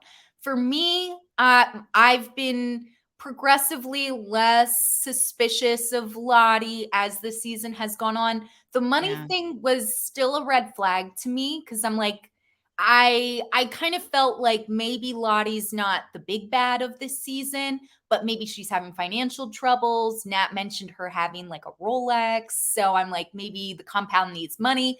After that scene, though, I kind of was like, oh, maybe Travis was in the group, about to be in the group. This seems to be kind of like protocol. I felt less sus about her. But I still think it's important that just because the people are consenting to giving all that information, all the stuff to her, it doesn't mean they're not in a cult, you know? right. Yeah, for sure. Um, I mean, like, once people are invested, they can be talked into pretty much anything, you know? Totally. If if they're the type that are vulnerable enough to someone who like, to a cult leader type, I mean, they could get them to do pretty much anything. I mean, if you, like I don't know if you know anything about Nexium. A You ever little heard of bit. I love cults. I So do love I. listening to podcasts about cults. I've read books about cults. Same, Yeah, same. I'm obsessed with Nexium, cults. very Um, interesting. yeah, it's just crazy that what people will be willing to do and Totally. how they will justify it to themselves. I mean, it's bizarre. It's truly bizarre. Do you think that Lottie's cult is well, I'm saying it, Lottie's cult. Do you think that they are doing something insidious and maybe we just haven't seen it yet, or they're on their best behavior around Nat? Or like, do you think it really is just like a wellness group? I still think there's something more sinister going on. And the one thing that makes me feel like that is because it's not as like you, I've been less suspicious as the season has gone on. Like, the first episode that we saw Lottie, I'm like, "No, no, I hate her already. I hate adult Lottie already." I mean, it's nothing against Simone Kessel. Simone Kessel's great. I'm fascinated by Lottie as a character, just, like, you know, as a person. Like, no, she's evil. She's gonna be the big bad of the season, but like you, I've gotten progressively less suspicious. Um, but the one thing that really bothers me is, you know, she had a good explanation for why they're all wearing purple. Yeah. Um, but and heliotropes are a very popular flower used for dye. Um, so that makes sense. But they but heliotropes follow the sun, and here she is, like, always dressed in, like, bright yellow and orange, you know, and Yeah. She's That the special snowflake in the group. I've noticed that every time. Mhm. yeah, yeah, that bothers me. Um, Other than that, though, I don't know. I mean, I don't think my suspicions I've dropped most of my suspicions aside from that about her. But it's still I don't know. Like, there's still weird things like Lisa saying that they can come and go as they please, but Lottie always keeps her so busy that she never gets to leave. Um, just stuff like that. I don't know. Yeah, for Like, sure. it's pretty powerful when you can get people to do something and make them think that it's their idea, you know? Oh, absolutely. So it's I'm suspicious. I think my suspicions are down probably mostly because Simone Kessel is really good at playing a charismatic character. Yeah, I was gonna say I at every episode I feel like I gain more sympathy for her with her visions. And I think that adult Lottie, I mean, I think it's a theme of our main characters. I think she's very morally gray, where, Yeah. she really wants to help. She wants to make people better. The means at which she's doing that, maybe not good, but ultimately I think she does want to help people. Yeah, and it also helps lower my suspicions, the fact that we see her genuinely afraid. Yeah, Um, and she's working with Natalie in a way that, like, she's expressing this vulnerability with Natalie. Um, so that definitely helps me trust her a little bit more. Um, Whatever I think is like off color in any way about her, I'm guessing is probably not entirely something of her choosing. Like, either I mean, it's related to how she's coping from her trauma or, or or anything else from her history of mental illness. Um, I don't like she has a facade of somebody who is charismatic and has her shit together, but she's clearly not in control. right. Um, so yeah, and that's another thing that's pretty dangerous for somebody who's in that position. It's really fascinating actually. Like I'm kind of loving this whole Natalie and Lottie relationship. Yeah, I'm interested with Misty in the mix, Yeah. especially how possessive Misty is of Natalie, and that comment that's like, "I think she's jealous of what Nat and I have." I'm like, "Oh, what's gonna Right? happen when you throw her in the mix?" I know. I can't wait till Van gets there. Cause like Van was so all over her ass when they were younger, you know? So it'll be interesting to see like what transpires there. Do you think that when the bad one, Thaisa, is like, "This isn't where we're supposed to be," do you think that she wants them, the bad one, wants them to go specifically to Lottie's compound? Or do you think that it's more just like the idea of them all being together? That's a good question. I think it's more I think it's more the idea of them all being together. Mhm. I still want to know who sent the postcards. Yeah. Um, I mean, it is interesting. I think we're led to believe that it was Jeff because Shauna didn't get one. And it was kind of like, and it was happening at the same time as they were getting the text messages and everything, but it was never really like he never addressed that. The whole conversation about the postcards, like the postcards never came up when I she don't confronted think him. Shauna would have written that especially seeing season 2, Shauna, I don't think she would have made that symbol in her notebook either. Yeah, yeah, yeah. Good point. I hadn't thought about that. That's a really Especially good the point. baby blanket. I'm like, I would not be drawing that anywhere. So, if Yeah. that's his frame of reference for where he's gained the information, I don't think he got it from her. Yeah. Wow. So where do you think he might have gotten that from? I don't know. I feel like it has to be someone in the group, maybe? Hmm. I I could see it wonder. being Misty, and it's a little but I feel like it's a little bit more insidious than Misty. Yeah. God, that's such a there really are a lot of unanswered questions still from season 1, aren't there? It's incredible because 'cause they've answered so much they've given us so much this season. Yeah. Wow, damn. Oh my god, Pamela, why are you doing this to me? Like, I'm gonna be up all night now thinking about all this stuff I hadn't thought about before. That's why we need a 10-hour episode.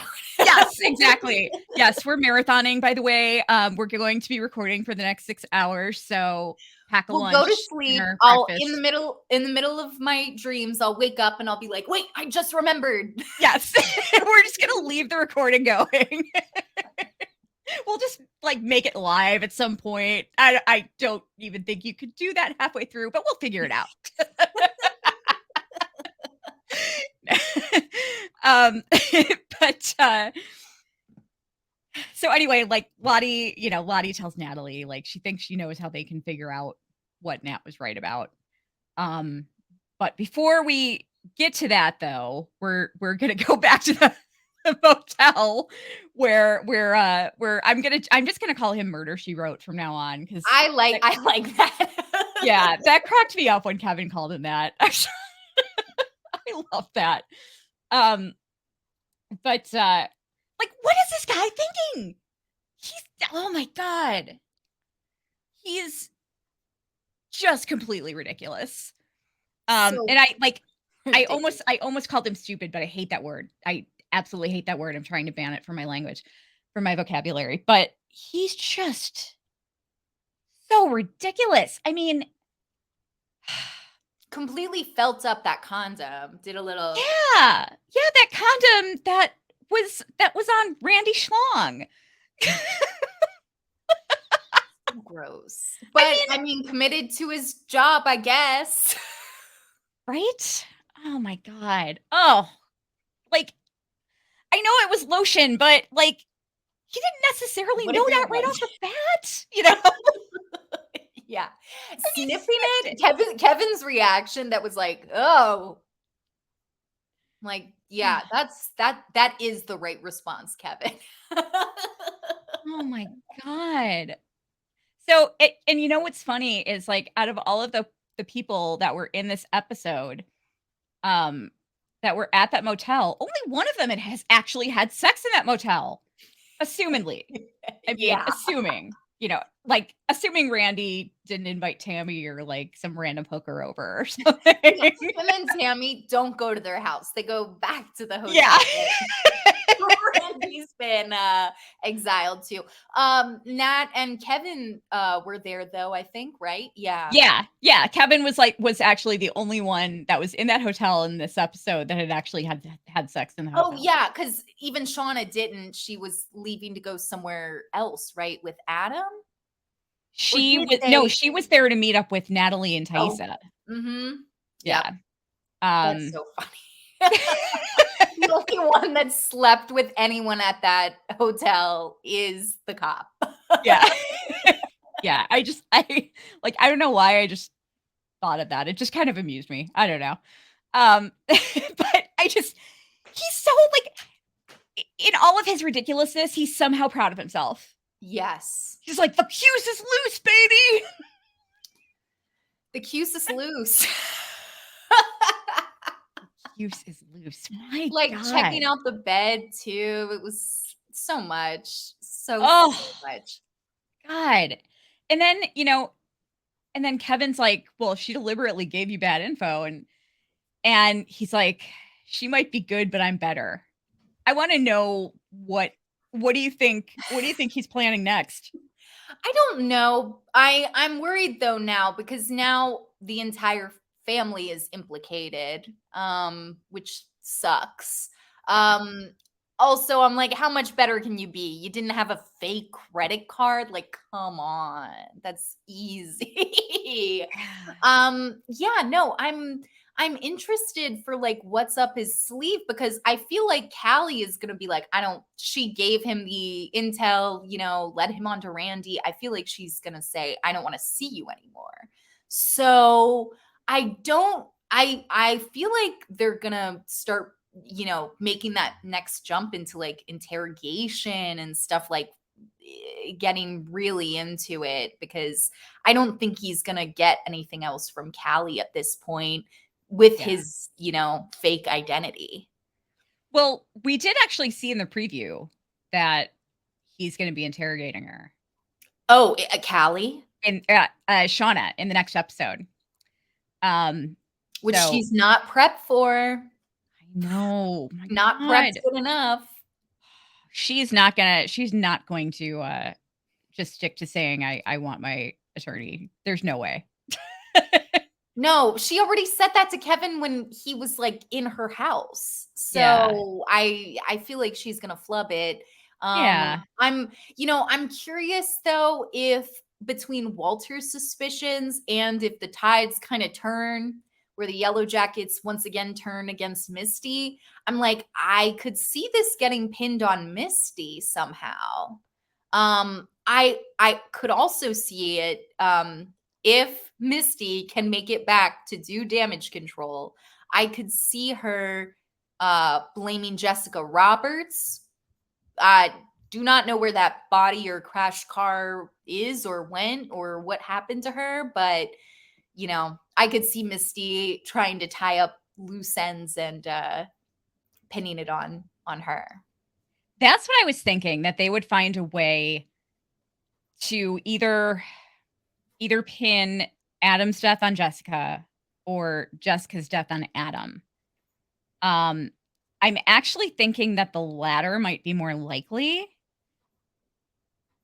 because I do think that he was stalking Shauna. Yeah. Um, I think he was obsessed, but just really good at playing it cool. Except for the night that he just randomly showed up at her house.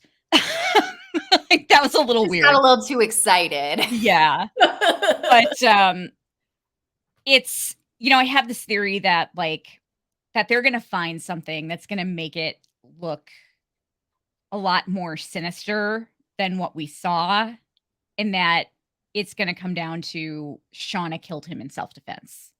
Yeah. I could totally Um, see that, especially after seeing the studio, all that artwork. I'm like, yeah, we didn't see Shauna pose for that. He's just doing it off of memory times like 10. that was creepy. So, yeah. And plus, what really put it kinda what really sealed it for me too was, I mean, the combination of that, but also when they walked into a studio, Number One Crush was playing by Garbage, which is kind of like a creepy stalker song, you Yeah, know? that's an obsessive love for sure. Yeah. Mhm. Yeah. So I think that they'll probably kill 2 birds with 1 stone by, like, somehow finding a way to pin one death on the other. My guess is they'll probably make Adam look like the bad guy, like Shauna had to kill him and he killed Jessica because he was obsessed with her too or something, you know? I'm Um, curious to see if Shauna's little incident stealing back her car comes around to bite her again, though, and do even more damage. Because, I mean, again, and through caution to the wind, she's just being herself. And, it was a CD car dealer, but it's yeah. not good. Yeah, yeah, for sure. I don't think we've seen the last of that yet because that just seems kind of random, you know what I mean? Yeah. We're gonna find out more about that, I'm sure. Um, like, either something was in the van, like, she had stuff hidden in there, or because she still has the gun, or, Oh, the um journals could be in there too. yeah, yeah, Yeah. or, like yeah, it's gonna come back up again, I'm sure of it. Um, but, so back at Vans, She wakes up, they had both fallen asleep on the couch. And she gets up and she goes to take a pill. Um, and then Thaisa comes up behind her and turns her around and kisses her. And she's like, "Oh, you're the other one." Yeah. I was like, Um, that was so fascinating to me because, like, I mean, Thaisa progressively gets scarier and scarier every episode with these episodes that she's yeah. going through.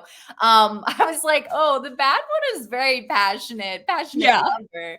But I mean, it's interesting because it's like Van obviously can tell the difference. And that was a very talking to someone in that state, the way Thaisa responds to her, very scary. Her voice was so creepy. She's like, "This isn't where we're supposed to be." And I remember that line from the trailer because I couldn't figure out who that was because it just didn't even sound like her. I was like, "Who is Yeah. that saying that? It doesn't sound like any of them." Um, I was like, "Is that?" It's like, it's because I had never heard Simone Kessel's voice at that point, and I'm like, "Is that Simone Kessel saying that?" Like, because I did not recognize that voice at all. And I was like, "Oh, okay. Wow. That's really interesting." So that's And like, where was she going? She like walked away after she yeah, said it. I was like, "Are you leaving? What you doing? right? What's the plans for tonight now?" Yeah, exactly. Like, I mean, just the bad one um, yeah, just the bad I mean, the bad one, like, directed them to all the trees. Is she gonna direct them all the way from Ohio to Lottie's compound in New York? Like, what is Bad one happening? books flights. I'm so confused. But, I mean, I'm sure that's what's happening. She's gonna, like, I don't know, maybe they'll hop on a bus or, like, or she'll just walk out into the street and Van will be like, "Hang on." Like, she'll get in the car. They'll get in the car and then head on over there, and Thaisa will just direct her because she somehow knows, because the man with no eyes is guiding them there. I don't know. He has incredible GPS. He does, man. Seriously. He's, When yeah. when Ty woke up in the car, kind of in the middle of nowhere, where in her sleep state, that was where she had ended up. Do you think that was always the intention for her to seek out Van? Like the bad one was seeking out Van and heading in that direction, and then you know Ty in her waking hours was like, I'm going to see Van, and that just happened to align? Or do you think that the bad one was, I don't know, taking her like to the woods or like somewhere else? No, I think the bad one was taking her to see Van. Yeah, I think so too. Why, I don't know, but and they've said that we're not gonna really get too many answers on what's going on with Ty until season 3. Mm. So, I may never find out. Who knows? Oh. Oh no. Oh my gosh. I'm still holding out hope that I'll be able to cover season 3, but we'll see. We'll see what Yes, happens. please. Oh god. Um, but, so then we see, so okay, so when we catch back up, my eyes are watering. When we catch back up with Lottie and Natalie at the compound, this was interesting because this is like another situation where she's doing a like basically what's a common trauma therapy technique. Mhm. I mean, it's very reminiscent of EMDR. EMDR, is that what it is? I mean, I've started it before and I can't even remember if those are the exact initials. It's so funny. But yeah, I mean, that's kind of basically like what she's doing. And or it's similar anyway. Mhm. Um and this scene was a total mindfuck. I agree. I'm like, what? So she sees them all and they didn't make it. Um It's and giving then Lost, which that makes me nervous. God, and then the Antler Queen is on the plane. What the hell is going on? Um like, did this Antler Queen bring them back to life? Like, I mean, Maybe they owe their lives to the intervention of the Antler Queen, which also I was gonna say, seeing that silhouette, I used to think we're calling Lottie the Antler Queen. It's like her persona once they're more in this cannibal council situation we saw in the pilot. Now I kind of feel like that whatever that was is its own entity that isn't Lottie. That's some kind of like wood spirit. And Lottie's kind of just like a conduit for it, which would make sense with when she gets possessed in season 1. yeah, It was very scary, but yeah, maybe there's some kind of like debt, kind of like a karmic debt or something with the wilderness. And yeah, they didn't realize they made a really bad loan. right? Yeah, it's so bizarre. And, and right before that, um, we saw what she saw before she even saw that was her and Travis, because Lottie told her to think about the last time she saw him, and they were doing coke, Yeah, and in a hotel room. yeah, Yeah. and she OD'd, and when she came back out of it, she told him, "We brought it back with us." And so, I mean, I guess that's what Travis was saying she was right about. Yeah. That was a really telling scene for Nat and Travis, also development of like their storyline for me. Because I mean, Nat and Travis doing coke didn't really surprise me, but that kind of like throwaway line that he had a girlfriend and I was thinking of sabotaging it, Yeah. and they're in a hotel room. So I was like, maybe he was cheating on his girlfriend with Nat. And that was really like the first time that I was like, maybe Nat and Travis are not good for each other. Like Yeah. maybe they really don't, because it's like I when I watch the scenes of like young Nat and Travis together, I'm like, that's very sweet, but it's usually Nat being sweet. And I'm like, maybe they're not too good for each other. He might be cheating on his girlfriend. I was happy to see adult Travis, that actor, back though. He's really good. Yeah, He's really good. I mean, he totally nailed Travis. Um, yeah, it was, I hope we see him again, because he just I love watching him. He has the voice, the mannerisms, like, everything down pat. He's so good. totally. Um, but, uh but yeah, so, like, we realized that, she's like, "I saw it, I felt it, we brought it back." Um, and I loved this because, like, we then see her put her head in Lottie's lap, but it was like it switched into young Natalie, which I loved when they did that last season with Shauna, Yeah, and it was really cool seeing how they did that this time with Natalie.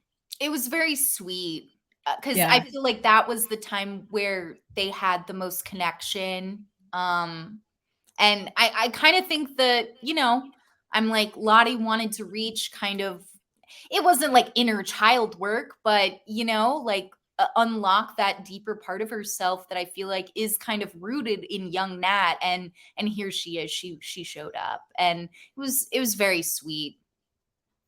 Yeah, yeah, it was really sweet. It has me wondering though, this episode in particular, but the last 3 episodes in general, every one I've walked away asking kind of the question, why now?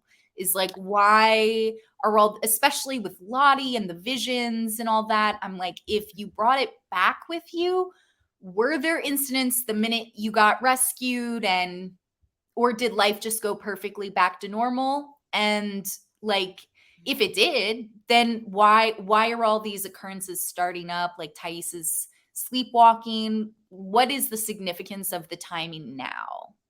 It I feel like it's almost kind of like a like an it thing where like it was every 27 years Oh, yeah. and like Pennywise would come back every 27 years and it was like the 25th anniversary when all this started.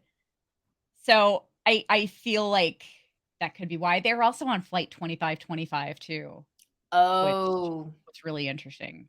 that is interesting. Um, yeah, so I really think it has a lot to do with just the timing, with it being the 25th anniversary.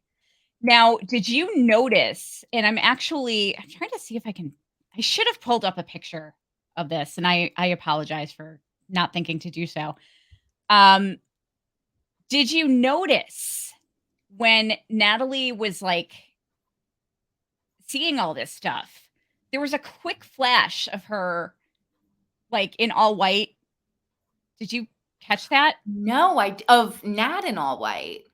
Yeah, and it was Oh. very, like, I mean, it was very Antler Queenish looking.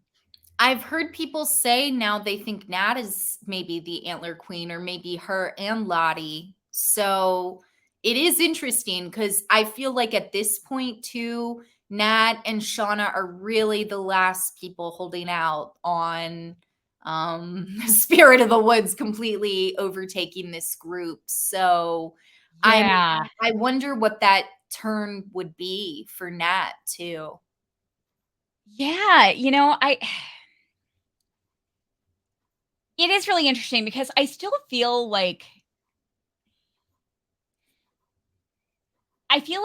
the Antler Queen might be like a rotating thing, or, Mhm. it might just be something that's, like, in all of them that they can all, like, tap into somehow. Um, it's I'm gonna show I just did I'm gonna bring up this image here. Um, Hang on just one second. But, yeah, it was like the image of Natalie was really weird, though. She looks very strange in it. I'm just gonna load this up. I can't believe I watched the episode twice. I can't believe I missed it. It was really fast. It was really fast. Okay, so here it is. Oh, very spooky. Her eyes are completely blacked out. Also, it Yeah. looks like the draping kind of behind her over that left shoulder looks very covered in blood. Yeah. Yeah, and that looks like the same kind of veil that, we've seen every time we've seen that image of the Antler Queen. Yeah. But she's got, like, a knit hat on. Um, so yeah, that's really interesting. That was just like I mean, it was kind of a blink and you miss it thing, you know? Um, so I'm it was a really compelling scene, and I'm kind of excited to see, like, what this darkness is and how it's gonna manifest going forward. Yeah. Um, so then we see right after oh, and right like, just right after she sees all this, we look at Lottie, who looks completely terrified, and we see the Antler Queen shadow. Yeah. Um, yeah, really, really interesting. And then Misty shows up. Oh, Misty, impeccable timing as always. I know. And she's just it's hilarious because I don't know, she's so weird in this scene. She's just kinda, like, coming off like kind of a try-hard, you know? She's That's like, "Oh, classic, thank classic goodness." Misty, you know? She's like, "Thank goodness, I wanna join." That's her best, like, I'm a cult follower impression. Yeah. Yeah. Exactly. Um, but yeah, so then we catch back up at the cabin, and we didn't really get a lot of the 96 timeline in this episode as much in the first No, half of but it. when we did, it was very high impact. Yeah. Yeah, it was. Um, Um, the Javi stuff, really, there was a really interesting little like exchange kind of between Javi and Lottie that I would love to talk about, where Travis so not helpful with his brother also. yeah. um People are asking Javi about what happened. I think it's Travis specifically talking to Javi, and Lottie is nearby, and Javi seems aware that she's listening.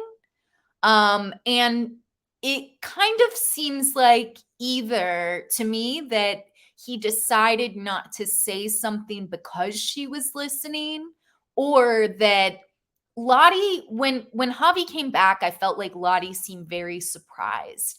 And I kind of think that maybe the spirit in the woods, like that wasn't supposed to happen, or that wasn't the original plan, or what Lottie had in mind. And she doesn't want him to reveal where he was, maybe. Hmm. But that was just a really interesting little exchange. And then that he feels so open to talk to Ben all of a sudden was very telling too. Which makes me feel like he saw them all eating Jackie. Yeah, and Mari had a line where they talk about him eating the bear meat. So he was the one who did that, which means that he found, it's not like he couldn't find his way back to the cabin. He knew how to get back. He knew they were there, and he was choosing not to be found. Mhm. So these aren't the people he wants to be with anymore, you know? Also, I'm No. like, okay, you might be a candidate for who pooped in the poop bucket, maybe. I'm still saying it's Ben. Oh, you think it's I'm bad? the only one who feels like it's Ben, but come on. I mean, like, I've been on crutches so many times in my life. I'm not saying I would poop in the pee bucket, but I'm not saying I wouldn't think It's about it. who's gonna help you? You know what I mean? It's like he's not gonna ask Misty to help him again. Who would, Yeah. I guess Travis maybe? Who's gonna help him out in like the frigid winter where it's slippery? Like, yeah, it's okay, heard. Heard. Yes, I agreed. mean, at the very least, I'm not gonna be pooping in a designated spot if I'm on crutches in the wilderness. I mean, if I make it outside, I'm probably just gonna drop a deuce on the porch. Sorry, guys. Oh my gosh. I mean, navigating through the snow on crutches is way too difficult. So, like, if Ben pooped in the pee bucket, I don't blame him. Also, from this episode, now we kind of do know that the poop is really everywhere in the woods. Yeah. Crystal's just been dumping it. She doesn't even make it to the little cliff. She's like, I just toss it over here. Yeah. Yeah. You know, it it's biodegradable. Yeah, fertilizer. Yeah, it's just, it feeds the earth. um, but yeah, so like Thaisa gets up and she seems pretty well rested. Yeah, Um, and and it's funny because she seems perfectly well rested, and Shauna's just like complaining about being up half the night peeing. Um, which is really interesting, and then Van calls her because like, the tree cult is about to start their little prayer meeting. yes. Um,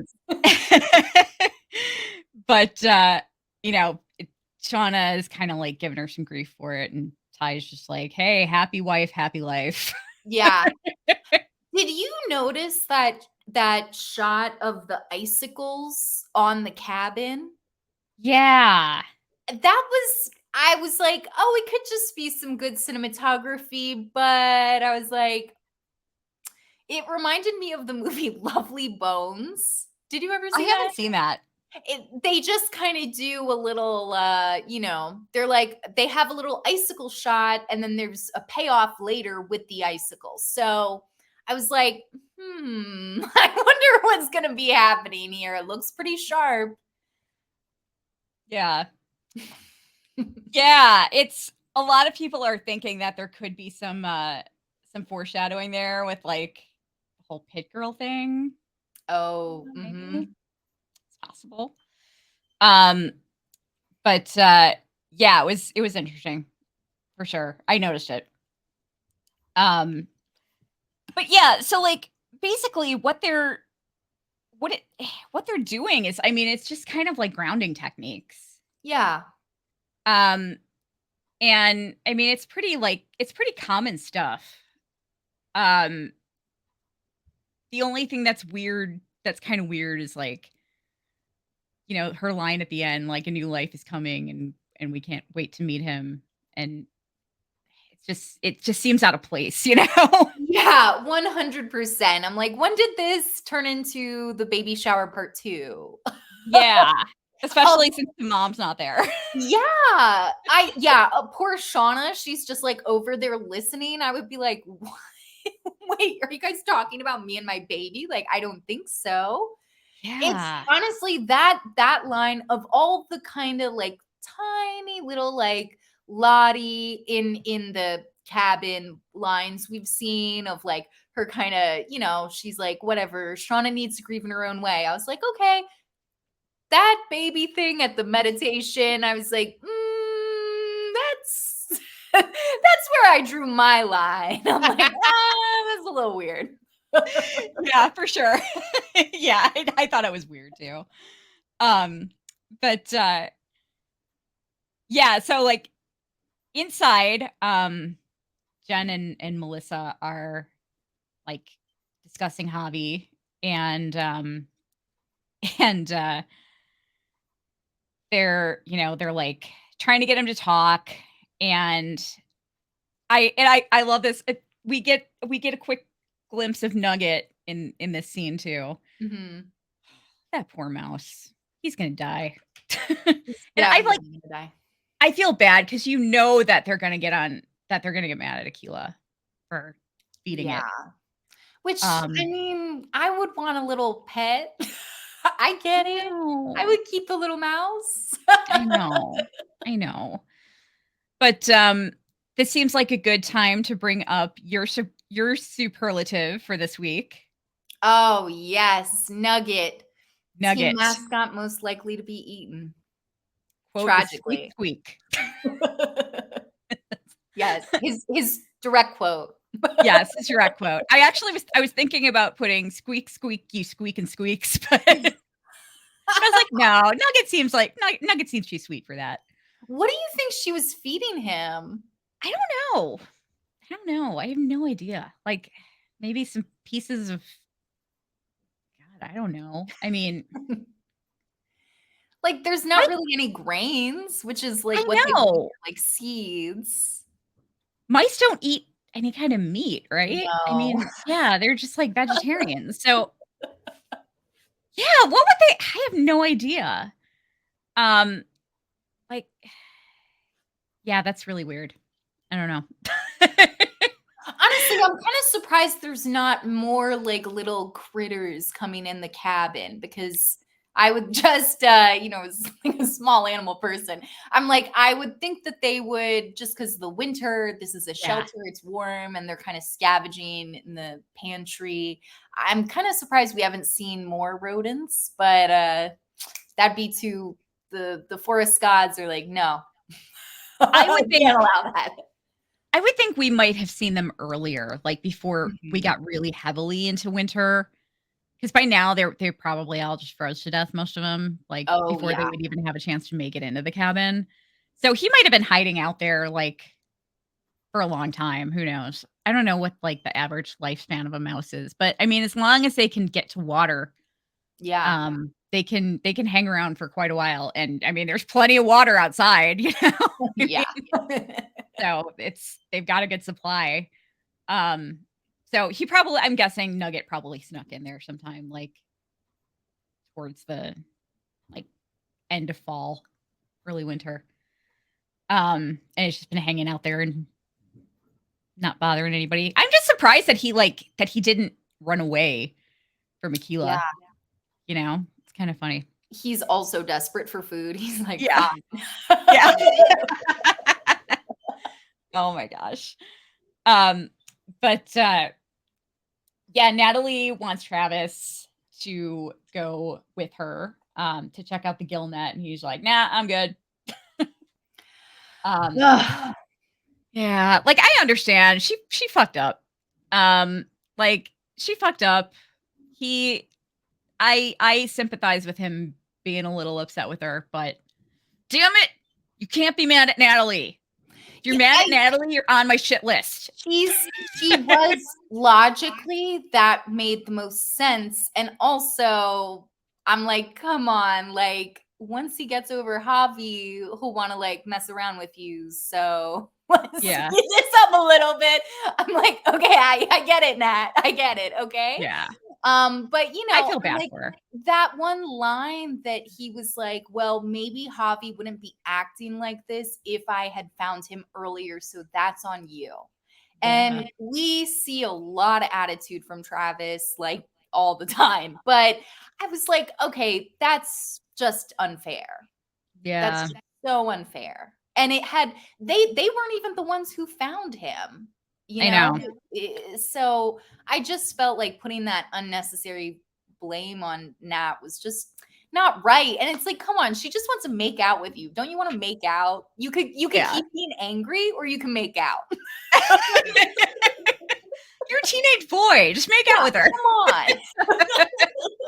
You'll make out and then everything will be okay again. Yeah, exactly.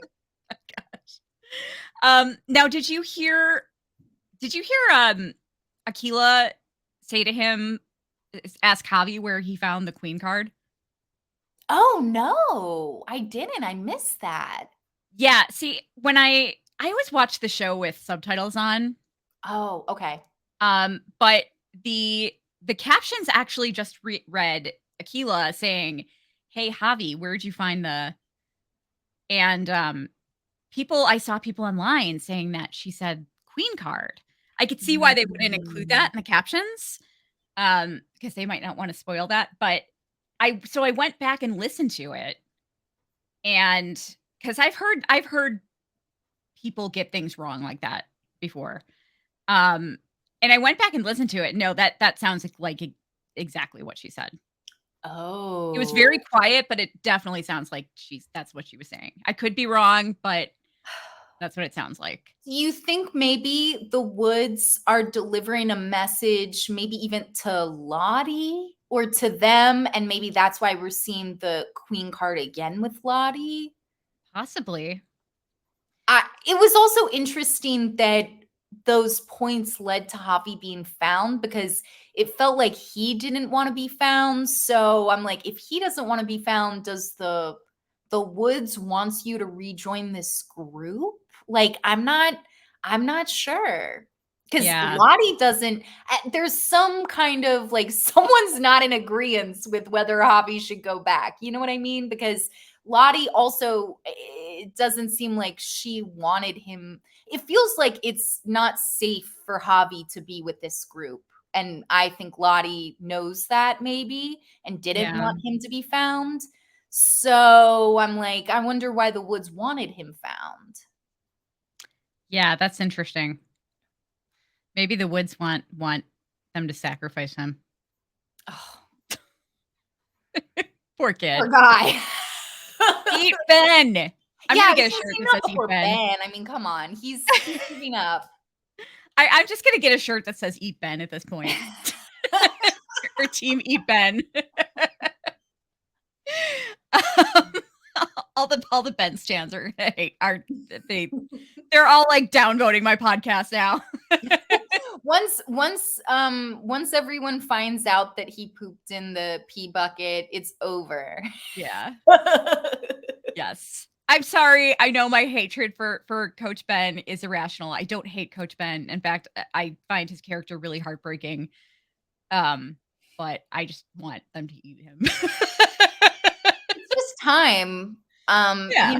I mean, Yeah. Yeah.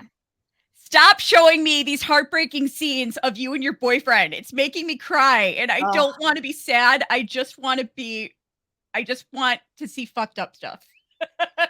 That's how I feel like I know it's coming, is because 'cause they're Yeah. like, "All right, well, here's all the character development, before we say our final goodbyes." Yeah. Yeah, exactly. Or just, like, don't do the whole parallel universe thing, but just do it for Ben so he can be happy.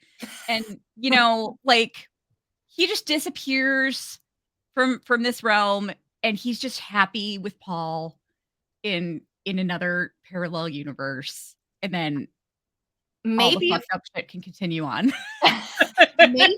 maybe if they get him down to wherever that mall sequence, I mean, maybe if they get him down to, whatever's potentially underground where Javi was, Yeah. maybe he'll just snap right back. Yeah, maybe. Was Javi in that scene? In the mall scene? He wasn't. I feel like I don't know. I feel like he's in some tunnels underground, and Lottie was where the plane used to be, which Yeah, I okay. kind of got that wasn't where Javi was. Yeah. I think they're separate points, but I feel like there's maybe tunnels with multiple doors, you Yeah. know? Yeah, definitely. Um, so then we see Crystal and Mari. Um, this did not help with the whole with debunking the whole Crystal is imaginary theory because, like, Misty Oh didn't take a no. card. Only Crystal took a card. Oh, I didn't notice that, but Yeah. I believe it. It's interesting that Crystal is on this team. I'm like, I get the development of Missy's character. Also, I think it's interesting that, Crystal's like an actress, and I think sociopathic Misty, this only helps her, But I'm like, Yeah. she's very much a musical, well, a theater kid, and the theater kids aren't really on the soccer team unless maybe she's kind of like, I'm doing everything, all the organizations. So I don't know. I mean, Yeah. it would be so interesting if it really was just Misty talking to herself. It's like, oh, poor thing. Yeah. You know what though? The one thing that did kind of debunk it for me though, like all of the other interactions that Crystal has had with the other girls, I felt could actually be explained away with her still being like Misty's imaginary friend. But what Mari said in this scene debunked it for me, and that was she said, "What are you two dorks dorking about?" Oh, So mhm. that kind of shot down that theory for me. But it was interesting that we didn't see Misty take a card, and she just said she would help Crystal um Yeah. with hers. But yeah, but I love they were talking about their fantasy slumber party guest list. Oh, what a gem of a conversation. I loved this so much. Plato, Eric Mhm. Nyes, and Jack Mhm. Kevorkian. Yeah. I What that's a an weird interesting dinner. what a weird combination. Yeah, I love Misty's line. Like I like the explanation of being like, well, we had to euthanize our dog, and that had me thinking. And Yeah. then I'm like, oh, okay. I love the line Jack Kevorkian was so brave and hot. Yeah. Like, But I loved how Crystal just, like, wasn't freaked out by that at all. yeah, I really think that was, I don't know that Misty was per se testing the water with that, but I mean, outside looking in, I'm like, well, if you're on board for Jack Kevorkian, I guess you're on board, you know? Yeah. Yeah, and to be honest, I mean, I really don't know enough about Jack Kevorkian. I mean, I think that, like, assisted suicide can be I'm sorry, I said that word without making a trigger warning. Sorry, everybody, I'm not supposed to do that. That's a big no-no. So yeah, just trigger warning talking about Jack Kevorkian. Um, I don't necessarily think that assisted suicide is a bad thing if somebody is, like, in a really bad situation and they're just in pain and misery and, like, there's no end in sight, Um, and they just wanna end it. I don't have a problem with that. But I don't really know enough about him to offer an opinion on him. Like, I don't know if there was like, if he was kind of free and loose with the, or if he was like, or if he had enough common sense that, he only did like severe cases, or I really don't know enough about him. But I just thought the whole conversation was really funny. Yeah, it almost felt very high school. Like when I did speech and debate, we would talk about like assisted suicide. I was like that like reminded me of that, of being like, oh, these like 17-year-olds being like, well, like my dog got euthanized, so yeah. Yeah. Yeah. Um, but but yeah, I actually did she say why do humans have to did she say why do humans have to suffer more than animals, or did she say why do humans have to suffer more than beagles? I think animals. Okay, because I was gonna say because I felt like she might have said beagles, and that would have been even funnier. That would be a good line. Um, but, I didn't look up Jack Kevorkian. I didn't look up what Jack Kevorkian looked like when he was young. I haven't either. I remember in Fresh Prince of Bel-Air, there's a Jack Kevorkian joke as well, though. I don't know. I think he did things kind of, on his own terms. He wasn't doing things like by the books or legally, but I don't really know the details to judge Misty on that one. Other Yeah. than really interesting. That's her, her passionate discussion. Yeah, I just brought him up. He wasn't a bad-looking guy when he was young, but not really my type. I don't know. He, uh, he was very, like, that's young Jack Oh, Kevorkian.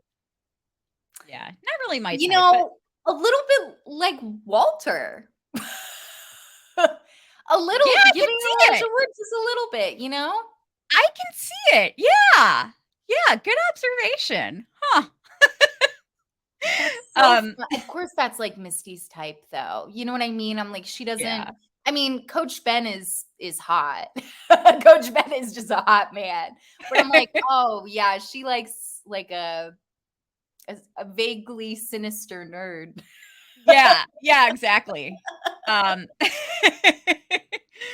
but, yeah, so Akila and Taissa are both doing laundry, and then they had that nice scene where they're kind of explaining why they're going along with the whole tree cult, Yeah. and, um, it's kind of like Taissa's doing it for Van, and Akila's just basically doing it partly because Ty's doing it, Hmm. and because it just feels good.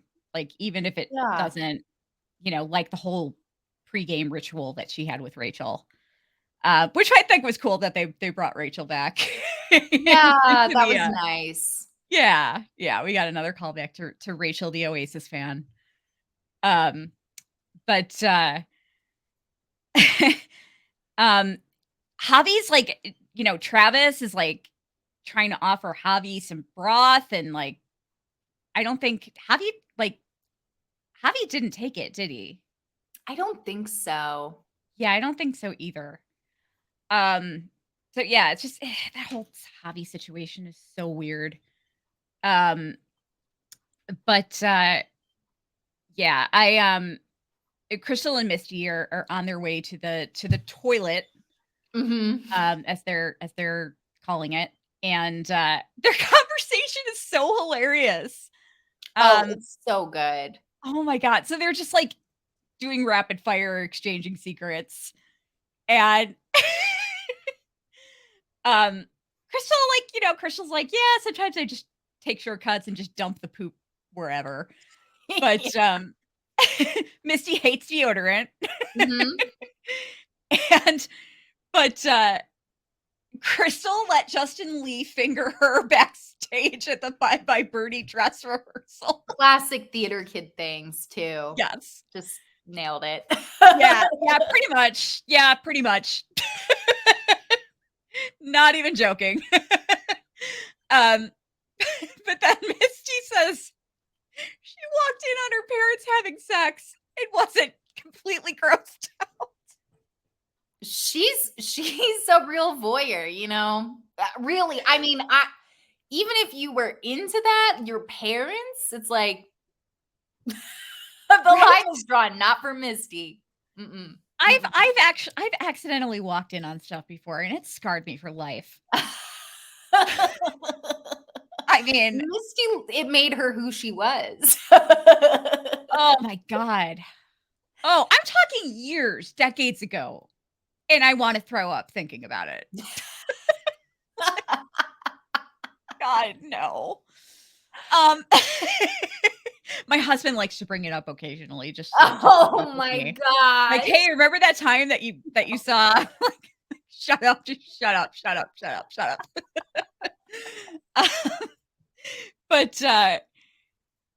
so, Crystal empties the bucket and then she says that her biggest secret is that her name is really Kristen, but everyone got it wrong the first day and they called her Crystal the Pistol, and she didn't correct them because she had never had a nickname, which made me really sad for her.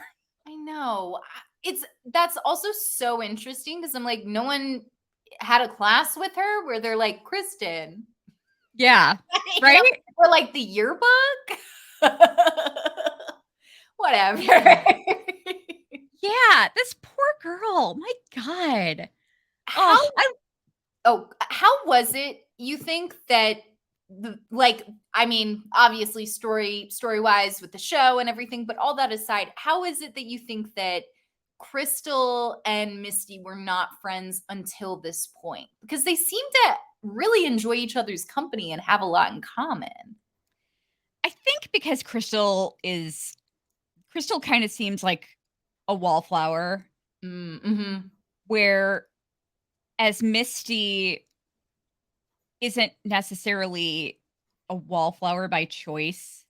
Like, she's kind of she's chasing status. Yeah, for sure. Like, she wants to integrate herself in with the cool kids. So I could see her trying to distance herself from someone like Crystal.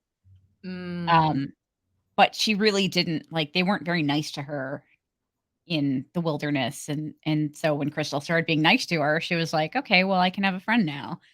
And Um it makes sense that, like, I feel like Misty was having a good time in the wilderness, you know, being helpful in the, very early episodes of season one.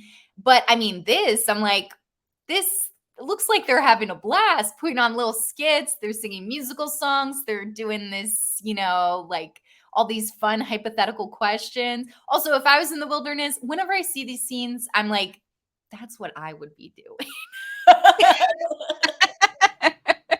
That is Totally. 101%. I would be there too, and I'd be like, "All right, who wants to do karaoke?" Totally. Like, okay, Crystal seems to be a character that everybody either loves or hates. They either find her annoying or they just think she's the cutest thing on earth. I absolutely adored her. Crystal is who I would actually be friends with if I Yes, was in that hypothetical. Mhm. same, same. I would be all over Crystal. We would be harmonizing and having fake sword fights, and yeah, Crystal and I would definitely be besties. But so god damn it, Misty. Oh, it's Why? Why? When she said that she had a big secret and she couldn't tell anybody, she had to swear on her parents' lives not to tell anybody. Did you know that was coming? Did you figure that's what was um coming? It's like with Misty, you never know what she might say. So I wasn't necessarily like expecting payoff from her breaking the emergency transmitter, especially this is just a sidebar. When I watched season 1, I thought that when Nat comes in with the gun in episode 2, it was because of the emergency transmitter. As time passed, I was like, no, she must have done something even worse. Yeah. But I'm like, "Oh, that's interesting," because I wasn't expecting her to say that, but I think Crystal said, like, "Not everyone has what we have. We're so lucky." And I think lucky and the timing kind of like that aligned in Misty's head, and Oh, I think she felt like she could fully be, especially after the Jack of working and I've seen my parents doing it thing. She's like, "Great, well, I can tell you anything, so like I'm the reason we're here, but we have this, isn't it great?" And I think she expected her to react that way. gotcha. And Crystal is, not a sociopath and wasn't thinking about it like that and was like just so turned off by it completely. And then I think Misty kind of switched and was like, well, now I have to do damage control because if she tells everyone, like I'm in big trouble. Yeah. Oh god. That was so bad. I'm still kinda like I mean, I'm still a little confused by the whole like, she seemed to know what she was doing. Yeah. Like, I think she looked past Crystal at the cliff, right? Right before she, like, got up in her face, didn't she? She was definitely like walking her in that direction. But Yeah. when I watched it a second time, I kind of was like, "Oh, she pushed her," but she doesn't. She doesn't Right. push her. So I'm like, was she just trying to intimidate her and then it just went too far, or like was it, you know, premeditated? I'm not sure. I don't think it was premeditated. I think she just went too far with it, and because she seemed like she was genuinely shocked and, Yeah. When she like finds the body, she seems very upset. yeah, yeah. I think she just yeah, she went too far and ended up killing her friend. Um, she just wasn't really using her head. And poor Crystal, she dies in the toilet. I know. When she walked down there, I was like, and there's poop down there. That sucks. Ugh. Gross. So if Ugh. they eat her, they're really gonna have to scrub her good. Yeah. I'm like, Mrs. Lovett, be a downright shame if you let that body go to waste. Oh, man. Oh, god. I'm sad. I miss Crystal already. And, she was my superlative for this week. Most likely to play Millie Waddams in a remake of Office Space. Her quote, "I've eaten a person." Um,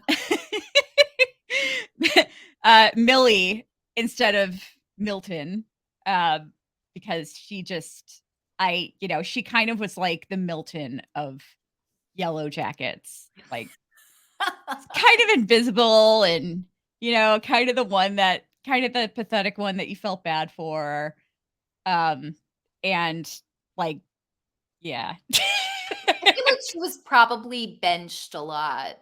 Probably. Yeah. Her parents probably even called her Crystal for all we know. Yeah.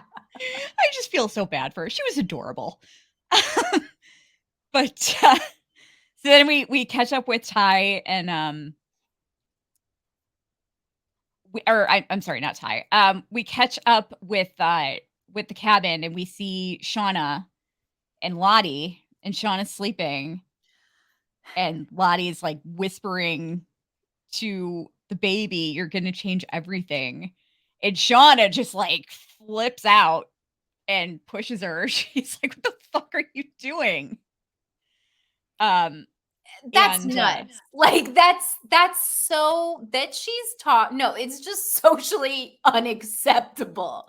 Like, yeah, you just don't talk to a pregnant woman's, baby when she is not awake. right.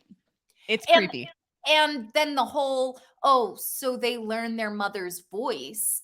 That put me on high alert. We've been talking Right. about Shauna's baby, and of course, she has that line where, "If you get me pregnant, I'm gonna raise this baby to be a assassin and murder you to Jeff and Pilot." And Right? I'm like, "Oh, like, all the suspicions about the baby making it or being this or that character." I'm like, I don't know. I'm not sure if the baby's gonna make it. I guess we'll find out. But Yeah. that I that don't have high hopes. that put it on my radar though. I'm like, I really think Lottie is received some kind of message that the baby is significant in some way. I feel Yeah. like the baby is gonna get sacrificed. We know it's not gonna get eaten. I think it might end up being like a big sacrifice for them, and they get some kind of new life with Maybe. body. Yikes. Maybe. Um, but, yeah, so Shauna is rightfully freaked out, and I'm sorry, I keep dabbing my eye because I'm like, my eye keeps watering. I've been having allergy issues all day, and my left eye is starting to act weird. It's starting to leak. Lottie's making you emotional. I Yes. understand. Exactly. But, yeah, so Shauna and Ty go for a walk, and Shauna's kind of, like, upset with Ty. She feels like she's not having her back, and, she's, like, talking about the fucking tree cult, um, and then, like, the storm just kinda kicks up. So don't say bad stuff to the wilderness because 'cause it'll get you back. Um That was so interesting because I think Ty has the last word before the storm, right? Does she? I thought she did, and she was kind of, like, in defense for being there, so I Okay. was like, "Oh," it felt like an immediate reply, and it's, like, pushing them, and then she goes into labor, so I feel like that was Yeah. all directly, related to their conversation, but, really interesting how that played out. Yeah. Yeah, it was for sure. I love Um, their dynamic though, I Ty do. and I do. Shauna. I it's when we lost Jackie, I really loved Jackie and Shauna's friendship. It had so much realness and, just levels and layers that you find in real female friendships. But I think that like Shauna and Thaisa's friendship like absolutely has that still, and like seeing this play out, like it was just such a great scene between the two actors, and like it was really nice to get that, even though we're missing Jackie. Yeah. Yeah, for sure. I hate to keep making Walking Dead references, but like I always do. It seems like I always have at least one every episode. But did you watch Walking Dead? A little bit. I actually Okay. used to work on Talking Dead, so I would see. Really? Oh my gosh. Oh, that's funny. Well, I I've said before that I see Shauna and Thaisa as kind of like Carol and Daryl. Mm, Like it has a very like their relationships have a very similar feel in my opinion. Like they're just both like they just seem to have such a genuine connection with each other and um that just kind of like transcends normal relationships with people, you know? Like, yeah. I that scene when she spent the night at their house, I loved everything about it. Oh, it was so sweet. I know. I can't wait to see them together again. I really can't. It's Um, it's so fun too because I feel like just how you'll have different friends from different stages of your life and you interact with them differently and like respond to them differently. It really feels like that with Ty and Shauna's relationship. Like Jackie and Shauna, I feel like they were friends since they were children. With Ty and Shauna, I feel like they're friends because they agree about so much together. And I mean, they've had all these experiences, but I think they're both headstrong and um, see things similarly, which is why Shauna is also so hurt that she feels like Ty isn't supporting her. Yeah. Yeah, for sure. Um, so then Misty climbs down to where Crystal fell, and she starts doing CPR to the tune of Staying Alive. And she just like coughs up blood, and I was like, that scene just made me cringe. Oh, God, it was so gross. so Um, sad. And I'm like, adult Misty was definitely triggered hearing that song in the car. yeah, for sure, for sure. Um, so like what's interesting and what I didn't see a lot of talk about online. We get back to the cabin, and this is where Javi comes in and talks to Ben. But did you Mhm. notice like Ben was picking up that as he was picking up that drawing, or no, Javi handed him that drawing, right? Or I did he think pick it up? so. Okay. But he was like, it showed the floor, and there were drawings on the floor. Oh. And one of them had like some kind of weird face on it that was almost kind of like reminiscent of the drawings in Sammy's room. Oh. So yeah, it was really strange. Um, and then Javi comes in and talks to him and says, she didn't want me to come back. Like, what do you think this means? Like, could you like do you have any theories on this whole thing? I think he knows that he's safe with Ben because Ben won't eat a person. Yeah. I think the friend might be a wood spirit, and maybe it's the Antler Queen. Yeah. Because at first I was like, maybe it's like Lottie kind of using telepathy. I do feel like telepathy is just kind of like in play, especially with this episode. I Okay. don't know that the friend was Lottie herself, though. I I don't know. I kind of took the friend to be kind of like some wood spirit, but then like our earlier conversation, I'm like, well, it if my thing where Lottie kind of like gave him a look, he wasn't supposed to come back. I'm like, well, then maybe the friend was Lottie. And she kind of sensed he was alive, just like bring our friend back, that they do at the end of the episode. Maybe she knew he was alive, told him to stay where he was. Yeah. And the wood spirits are the ones that, led Van and Ty to Javi. They wanted him to be found. So maybe it's that. So I'm kind of I changed my mind as I No, talked. that's interesting though. Like, I hadn't thought about the possibility of telepathy. So like he could have been communicating with Lottie the whole time when they were in the cabin. Yeah, and that's how Lottie knows he's alive and was just like, "Oh yeah, he's alive. I've been talking to him." Wow. That's so yeah, I hadn't even thought about that. Um, but yeah, I mean that would explain like, she could be telling him, don't say anything, don't talk to anybody. And he just says my friend because he doesn't want to out her, you know. But if that's the case, then he clearly trusts Lottie if he's calling Yeah, her his friend. Um, but he so doesn't yeah, act like it, yeah, which is interesting. Yeah. But it's a he's really he's not acting like wait, no, Nat ate the meat too, but she wasn't part of trying to kill Travis. So he wasn't right. exactly cozy with her either. Yeah. Yeah, yeah, exactly. Um, Yeah, it was a really weird situation. And the picture, I'm like, I feel like it has to do with the base of the tree maybe that doesn't have any snow that, they've showed us a lot of, but I feel like there's a tunnel underneath it. I Same. I'm convinced.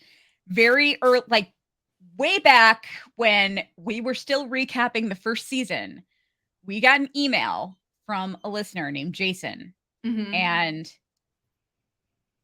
this was his theory that like he laid it all out, like laid out the explanation why he believes that there's an underground mine, and it was really fascinating, and I just became completely obsessed with that theory ever since.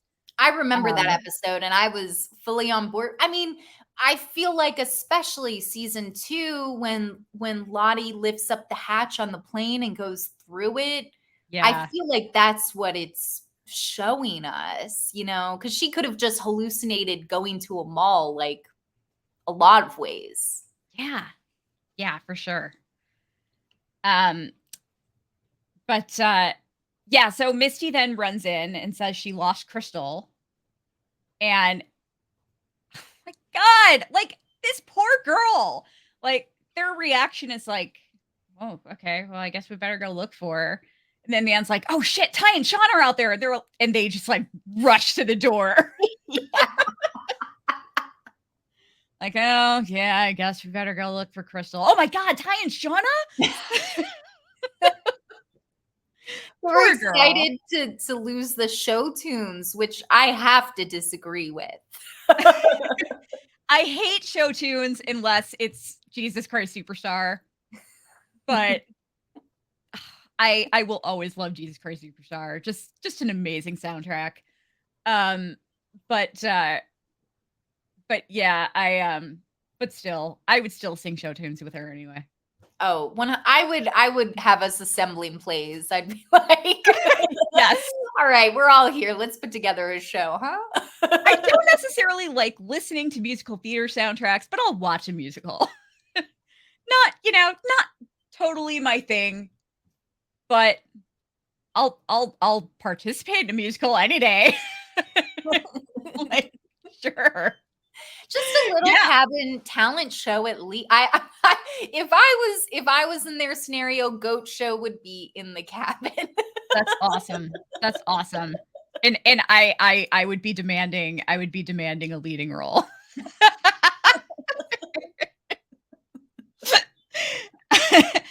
But, um, so they're, like, trying to call out to them, and they're like, "I hear our friends coming back to us. I hear our friends coming back to us." And Thaisa and Shauna finally get to the cabin, and as soon as they get in, it looks like she's about to give birth, and she just starts screaming, and then Danzig's mother plays. So good. Yeah, So yeah, good. such a great. This season has really delivered us. Like, I mean, when I would talk to my friends about this show, we'd be like, oh, well, like, I don't know if Shauna's going to have the baby this season. Or like, oh, I don't know if we're ever going to find Javi. And it's like one right after another. I'm like, here we are. We're getting answers. So we're so, we're so close to learning I so know, much. so I close. also, the first person to call out when they're looking for their friends, I think is Van calling for Ty. Misty watch it. I thought this was just a little interesting thing. Misty sees her do that and starts calling out for Crystal. Yeah, I'm I like, noticed that. it's interesting to see she's taking these, so she's reading people, seeing what they do and deciding to mirror them and act like them. So Yeah, I did notice that. I did notice that. So you actually had a really interesting, an interesting question for this week, oh and yes. yours was about zodiac.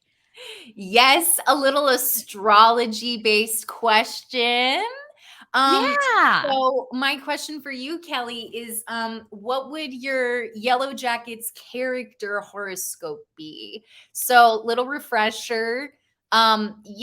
You have your main sign, that's your sun sign. And then for people who don't know more about astrology, there's also your moon sign and your rising sign. So your sun sign, which is your main sign, is your ego, role in life, broadest version of your personality. Your moon sign is your emotions and how you perceive yourself. And your rising sign is how you present yourself to other people. Yeah. Now what were yours? So mine, my sun sign is Van. I feel like we have like a similar sense of humor, and she's very compassionate and sweet, which I relate to. My moon is Misty because I'm like, look, I would not. I'm like, if I was on Yellow Jackets, I wouldn't be in the sports team. I'd be like the over enthusiastic ball manager, Gotcha. and I'm like, I'm just like I'm a freak. I'm a weirdo, just like not just like Misty, especially after this week, but Yeah. she and I would be friends for sure. Um, and my rising sign, so the mask I show the world is Thaisa. I feel like I'm very ambitious and headstrong and driven, and that's what I give off. That's so funny. I see basically what I did. We actually have two of the same. Oh, okay. And I'm wondering now, how did you come up with the signs for the characters? Oh, I Just just kind of based it on their personality. But, gotcha. that's interesting because you and I are both Aries, and Yeah. do I do feel like okay, I feel like I could see Thaisa being in either an Aries or a Virgo, which is Virgo's my rising sign, which is like, you're organized but kind of boring. But I'm like, I feel like Thais and I are definitely actually are the same sign. Okay. Cool. See, basically the way I went about it, I kind of went online and was like, let me see what people are theorizing for what signs the characters are. Oh, And I nice. basically looked for one that I agreed with because we actually brought up an article, I think it was last week or 2 weeks ago maybe. On It was an article about like which Yellow Jackets character are you based on your zodiac sign. And Mhm. it it gave me Jeff for Aries, but I totally didn't agree with like none of it seemed me. So I kind of like looked to find a like a Yellow Jackets zodiac sign theory that would like that I felt kind of described me more. And so I also ended up with Van for my sun sign. Um which I agree with. My moon sign is Jeff, Oh, okay. and now what is moon again? What is that supposed to Moon represent? is like your emotions and how you Okay, perceive yourself. gotcha. Okay. Um, my rising sign is also Thaisa. Um, Okay. but my rising sign is different than yours though. My rising sign is Capricorn, which I Oh, could totally okay. see Thaisa as a Capricorn for sure. Yeah. Um, but I also but she also kind of fits the Virgo the way you described Virgos too. So it's like, yeah, like the organized and practical and, um Yeah, I feel like I feel like Misty is a Gemini. I don't know when her birthday is, but I do feel like, two sides. I feel like Misty's a Gemini for sure. Yeah. Yeah. That's funny because like I do, I'm thinking about that and I do like the way this thing that I found described Jeff was a little harsh. But they're like, he's really sweet and loyal, but, he'll cover up a murder really easily. But, but he, but it's funny though because I didn't know before, like, I knew what my signs were. I knew, like, what my rising um and my moon sign and my sun sign and my Venus sign. I know that. I actually looked that up too, and that's Lottie. Um, Oh, nice. Okay. but, I it's interesting though because I didn't know what they were supposed to represent, and so now that you say that, it's really interesting to me that my moon sign is Gemini because I could totally see that, like, how I see myself is, um, yeah, yeah. I'm totally down with that. I feel like this is like the funnest way of being like, okay, like what character would I be, but like with a little more depth, you know? Yeah, yeah, exactly. I'm kinda bummed that my Venus sign is Lottie though. Well, Um, I feel like why? Who would you who do you wish it was? I don't know. Maybe maybe maybe Van or Thaisa. Yeah. I don't know. But they're your main sign, or well, Yeah. Van is. Yeah, So Van is. Well, I and Thaisa's my rising. I feel like my Venus is Nat because I think she's very, I feel like she's very loving, and it's like Venus is like how you want to be loved. Like, Yeah. well, she just she's very fair. I feel like she's just looking for someone to love her back, and the way she Yeah. chases Travis, I'm like, "Oh, we need her to get on board with Shauna and Thaisa so that they can be a united front I against know. the Lottieism moving in. I All the time, I'm know. like, when all that stuff was happening with Jackie, if Nat wasn't off with, I, she was either with Coach Ben or Travis, or I think yeah, she was with Coach Ben. If she wasn't off, I'm like, I feel like she would have had Jackie's back and it would have been different. Yeah. Yeah, probably. I could see that. Um, Now, what was your favorite song in the episode?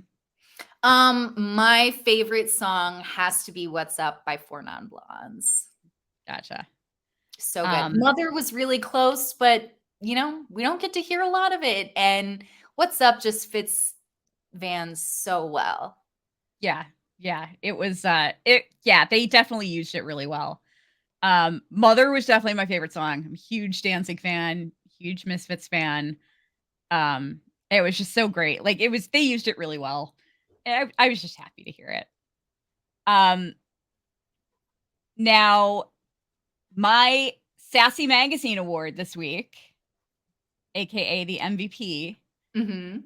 is gonna go to Van for adult Van for just, like, being really selfless. Like, she's obviously got her own shit that she's dealing with right now, and she just kinda dropped it to be there for Thaisa, and Yeah. it was really touching, and she's just a really, she's good wife material, man. She's wifey for sure. I Yeah. agree. Now who gets your Sassy Magazine award this week? Mine goes to Nat, young and adult Nat across the board. I think she's being reasonable and level-headed about Javi being alive. She's always been so nice to Travis, period. So Yeah. when he's not reciprocating, I wrote in my notes, I was like, also, I stand by her faking Javi's death. I'm just throwing that one out there. And adult Nat, I mean, she unlocked that memory. Lottie flashed a light, sure, but Nat did all the hard thinking, and I mean that was a really critical point for all of them and for Mhm. Lottie. So Yeah. yeah, mine's Nat this week. Now who gets your Zubaz award for the week, aka the LVP? That'd have to be Travis. That'd have to be Travis. Teen Travis, adult Travis was like, he's not being very helpful to his brother. We saw it a Yeah. little bit, but not super helpful. He's blaming Nat, also not helpful. He's just generally a bit of a wet blanket right now. Yeah, he It's kind of is, very isn't he? annoying. It's Yeah. very annoying. And also in Nat's memory, he was maybe cheating on his girlfriend. So that's not cool. Yeah. Yeah, good point. I am gonna have to go with Misty Well, that's for fair. telling Crystal about the flight recorder, which ultimately resulted in her death, and I will never forgive her for that one. R.I.P. Crystal. R.I.P. Crystal the Pistol. Gone too soon. Gone way I'm too soon. Yeah. We could have had a I know a musical lot of number in this show. And then that's taken away from us now. She was adorable, and I'm so sad that I won't get to see her again. Maybe she'll come back as a ghost and haunt Maybe a Misty. ghost. We still don't know Cabin Daddy saying to Jackie, like, we can't wait to see you. Maybe we'll see a lot more of these folks hanging out with Cabin Daddy. Maybe. She just like I loved her little dance in the snow, like the first time we saw her, and she was just so adorable. She was so damn adorable, and I would totally be her bestie in that in that situation. We could all put on musicals together. Oh, it'd be a blast. You think that Misty is going to like lead them to her, or generally lead them in the direction of her body, or do you think she's going to be like, I don't know where she is, and it's going to be just a crapshoot whether they find her body or not under the snow at this point? I mean, I think it would be the smart thing to lead them to her because it was a cliff that like somebody could easily fall off of in a storm. Oh yeah. So I mean, it especially like if the snow is strong enough that it's blinding them, they have no idea where they're going. I mean, she could easily fall off. Oh, totally.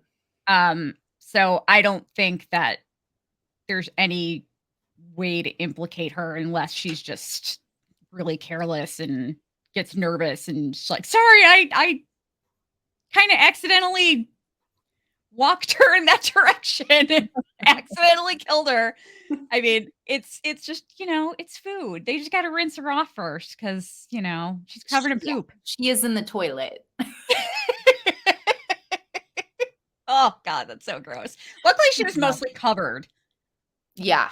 So, it's, I mean, really just her face was probably, and it didn't look like she had any poop on her face. So.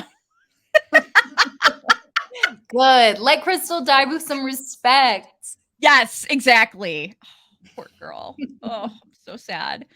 But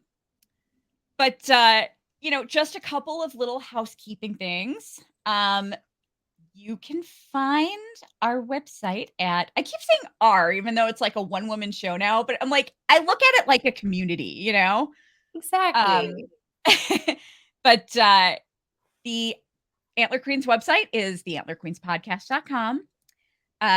You can follow along on social media at the Antler Queens on Facebook, Instagram, and Twitter, and youtube.com/at the Antler Queens. I am going to keep covering the show through the rest of season 2. Still not sure what's going on about season 3 yet. It's kind of up in the air. But I am definitely not done podcasting, that's for sure. I've got a disability podcast coming up soon, and next week we are recording our first episode of H Block Queens, a Wentworth podcast. Have you watched Wentworth? No, but that's another one that from listening to this podcast, it's on my list. It's so good. Oh my God. It's over now, unfortunately. Oh, okay. But it's so good. I mean, like edge of your seat good.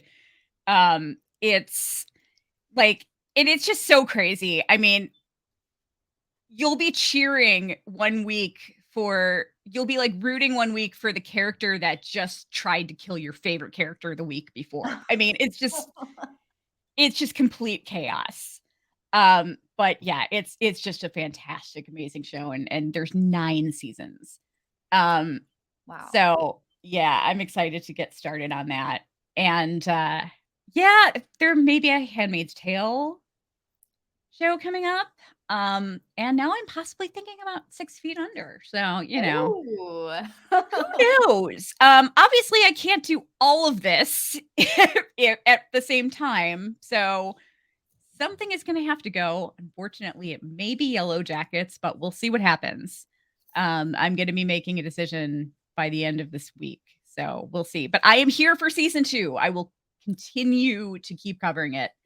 Um, Also, if you want to donate to my medical fund, any amount is appreciated. Like I said before, every day is getting more and more difficult to just like get anything done because I'm just in pain all the time.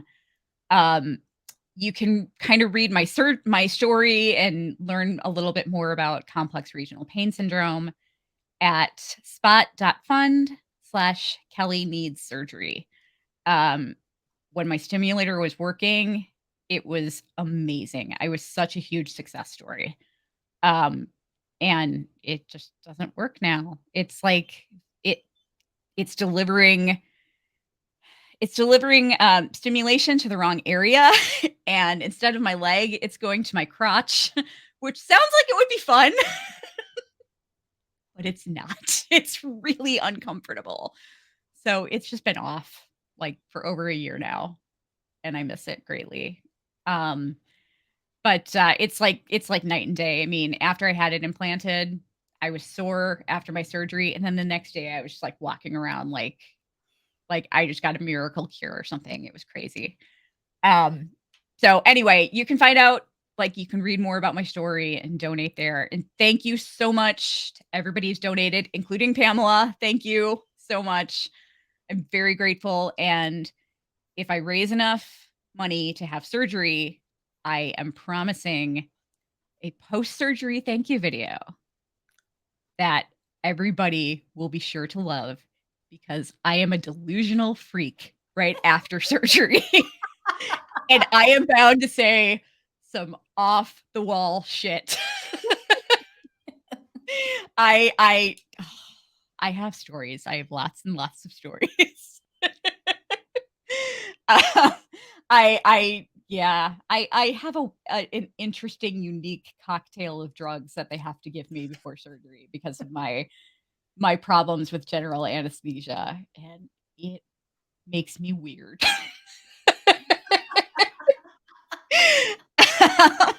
That's all I'm That's gonna the say. best GoFundMe incentive I've ever heard.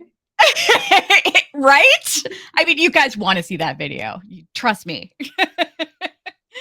But seriously, thank you to everybody who's donated, and I'm planning on making, like, a little thank you with everybody's names on it soon. So you can look forward to that.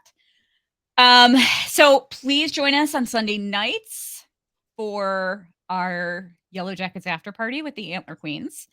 Um, every Sunday following new episodes of Yellowjackets. So there won't be one this week, but we're taking this Sunday off, but be back on 7th. Yeah, that's the next Sunday, right? Yeah. Mhm. Okay. So join us then, and every time you join, you get an entry to win an official Yellowjackets Letterman jacket, size extra large. Um, so yeah, join. It's that drawing is only open to US residents due to shipping costs and insurance, but if you are in another country, enter anyway. And if I pull your name as the winner, I will contact you and we'll design a custom shirt for you. I used to design t-shirts all the time. I've designed like all of the merch in our shop. So it's something I enjoy doing, and I'll design a really cool yellow jacket shirt for you. And then just give the jacket to the next person who wins in the States. So you'll get something if I draw your name. Um, Pamela, thank you so much for joining me. Oh, thank you so much for having me. This is literally a dream come true. Oh my gosh. I think this is the longest episode we've done so far. See, I had a feeling. I was like, I feel like I'm gonna make this episode really long. And guys, I think we talked for like 45 minutes before we started. We've been My talking God. for like literally 3.5 hours. I know. I know. Oh my God. And I've loved Um, every minute. same. It was great fun having you, and thank you for showing up on Sundays for the lives. I always like seeing you in the chat. Oh, Um, yeah, if, you guys listening aren't joining, you're really missing out. It is such a nice little community of people, and I have so much fun talking to people, and it's a great time. I was going to a comedy show, and I had to leave early, and I was like, "I can't believe I have to leave." oh, oh, that's so nice to hear. Yeah, no, it's a good time. I always have fun doing them. Like everybody that shows up is fun and interesting and has good theories, makes funny comments, and it's a fun way to end Sunday night, you know? And next time, like, feel free to pop in too if you're up for it, because like Jade almost pops in almost every week, but she's like the only one.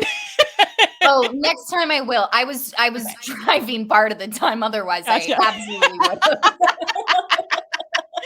Awesome. All right. Well, everybody, thanks so much. And we will see you soon. And peace, love, and yellow jackets all. Bye.